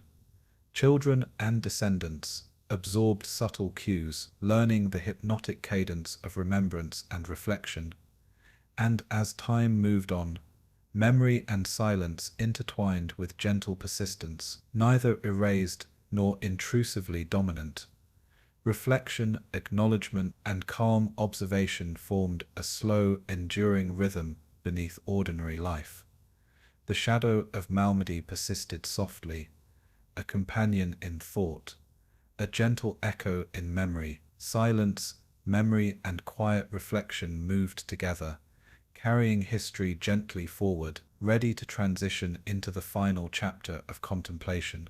The Ardennes lie quiet beneath a blanket of winter snow, each flake settling gently upon fields, trees, and rooftops. The wind moves softly through pines, carrying whispers of memory across the still landscape, subtle yet persistent. Paths that once bore the passage of soldiers now rest untouched, their tracks erased by soft, patient snowfall. Villages sit quietly, smoke rising slowly from chimneys, a gentle rhythm of life persisting amid reflection. Time has passed, yet the hills and valleys retain echoes of the past, whispered not in sound, but in quiet presence. Observers walking along snow-laden paths feel a gentle weight of history beneath their steps, subtle and respectful. The frozen streams reflect pale light, calm and unhurried, carrying soft reflections downstream. And in that gentle cadence, memory and landscape intertwine, forming a hypnotic rhythm of quiet awareness. The air is crisp, clean, carrying both stillness and faint remembrance. Snow still falls, serene and continuous, a quiet companion to the echoes of history. Veterans and descendants sometimes walk these hills, their footsteps deliberate, each breath measured, carrying both memory and calm. Conversations are rare, low, reflective, the cadence of speech mirroring the rhythm of snow upon the ground. Children notice quietly, eyes tracing branches dusted in white, absorbing history through silence and soft observation. Letters, photographs, and mementos remain, small conduits of recollection carried gently through the years. Every gesture, from placing a flower to pausing on a path, forms part of a slow, respectful rhythm of remembrance. The world beyond these hills hums softly, distant, allowing the Ardennes to hold quiet memory in patient balance. And as winter light shifts, soft and pale, history seems to settle gently into the folds of snow and forest. Memory and reflection coexist with life, a calm undercurrent beneath ordinary movement. Time passes quietly, measured by the slow fall of snow and the gentle sway of trees. The whispers of the past linger softly, unhurried, enduring, carrying understanding forward with quiet grace.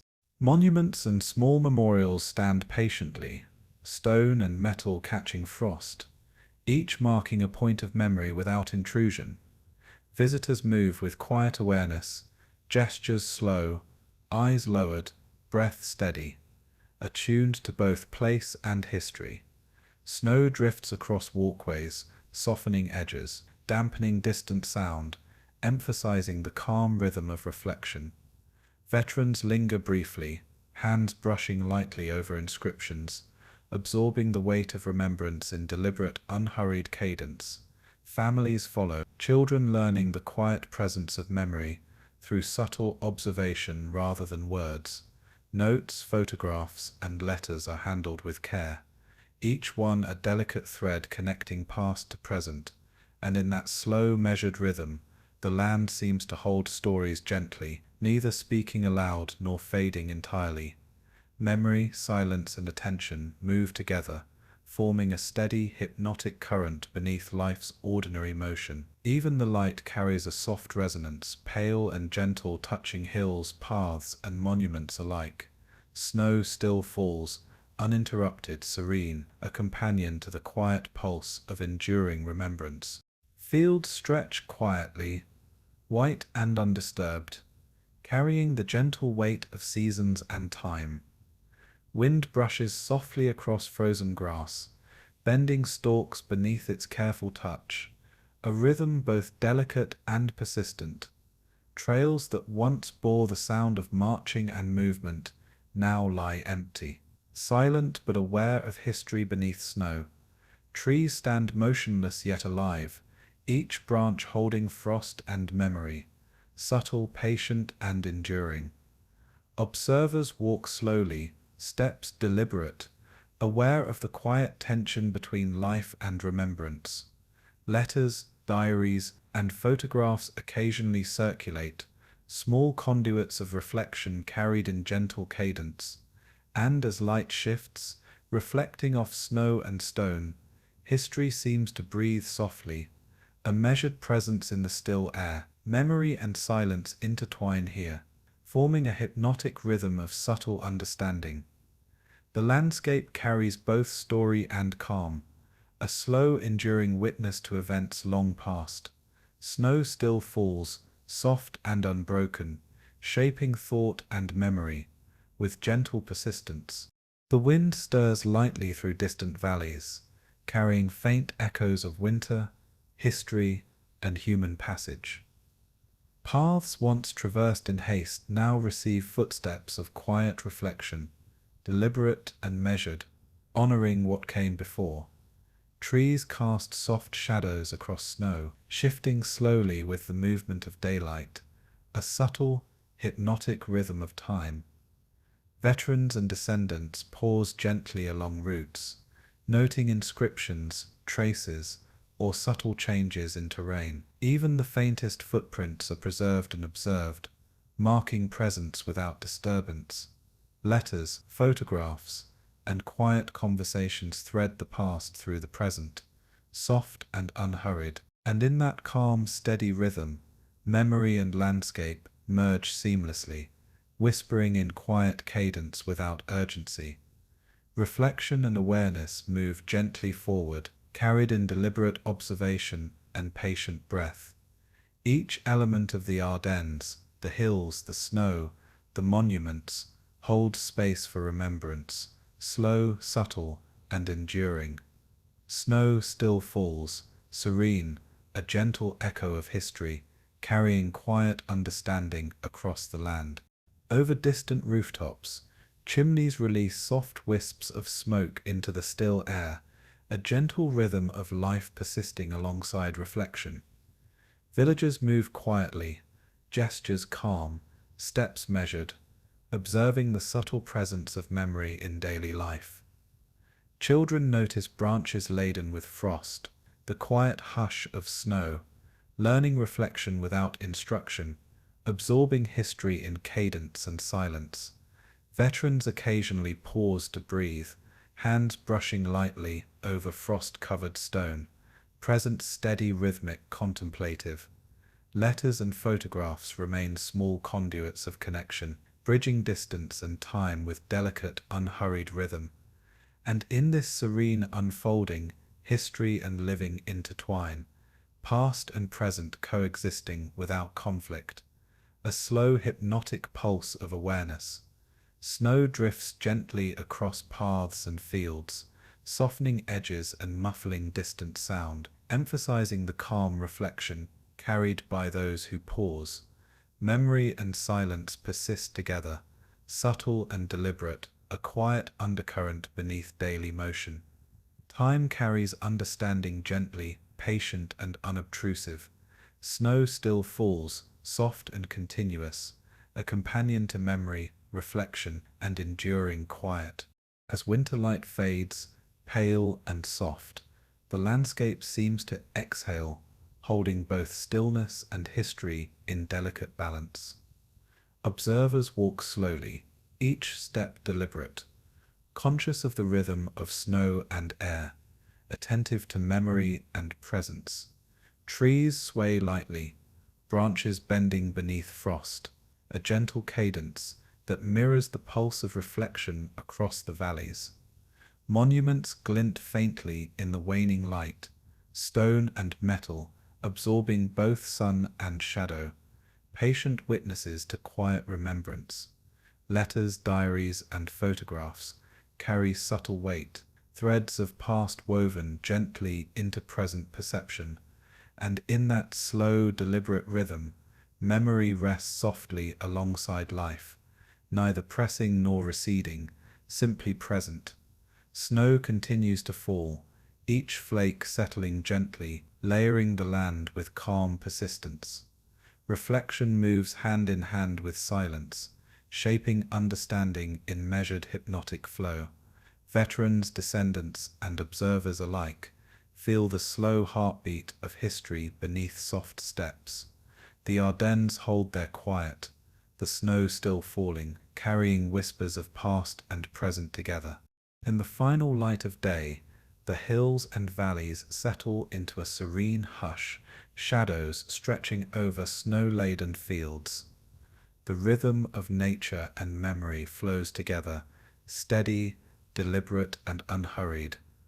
Streams reflect soft light, frozen in places, flowing gently where possible, a quiet accompaniment to thought and reflection. Veterans and children walk paths side by side, learning the cadence of presence, the subtlety of memory, carried softly through gesture and observation. Letters and photographs rest safely in hands, mementos of remembrance, bridges between past and present. And as night deepens, the landscape seems to exhale, holding calm, reflection, and quiet understanding in gentle balance. Snow continues its descent, soft, hypnotic, and unbroken, carrying history as softly as it covers fields and rooftops. Memory, silence, and presence move together, forming a slow, enduring current beneath the calm of winter. The whispers of Malmedy and the Ardennes remain, subtle, patient, persistent, felt rather than spoken. Snow still falls, serene and continuous, a quiet companion to all that has passed and all that endures. The Ardennes sleep beneath soft layers of white, hills and valleys, breathing gently in winter's calm. Footsteps are rare, measured, deliberate, aware of history carried in quiet presence. Monuments, inscriptions, and frost-covered paths hold memory without haste, gentle witnesses to what has been and what is remembered. Trees sway lightly, wind moving softly through branches, a hypnotic rhythm of reflection and calm. Letters, diaries, and photographs persist, small conduits connecting generations, threads woven slowly into enduring awareness. And in that delicate cadence, memory rests alongside life, gentle, unobtrusive, persistent. Snow drifts continue across rooftops, fields and roads, softening sound, shaping perception, emphasizing stillness and patience. Reflection, presence, and remembrance flow together quietly, a slow, enduring current beneath daily existence. The past lingers gentle and steady, carried in the hush of snow and the calm of valleys. Snow still falls, serene, continuous, a companion to memory, reflection, and quiet endurance, closing the story softly.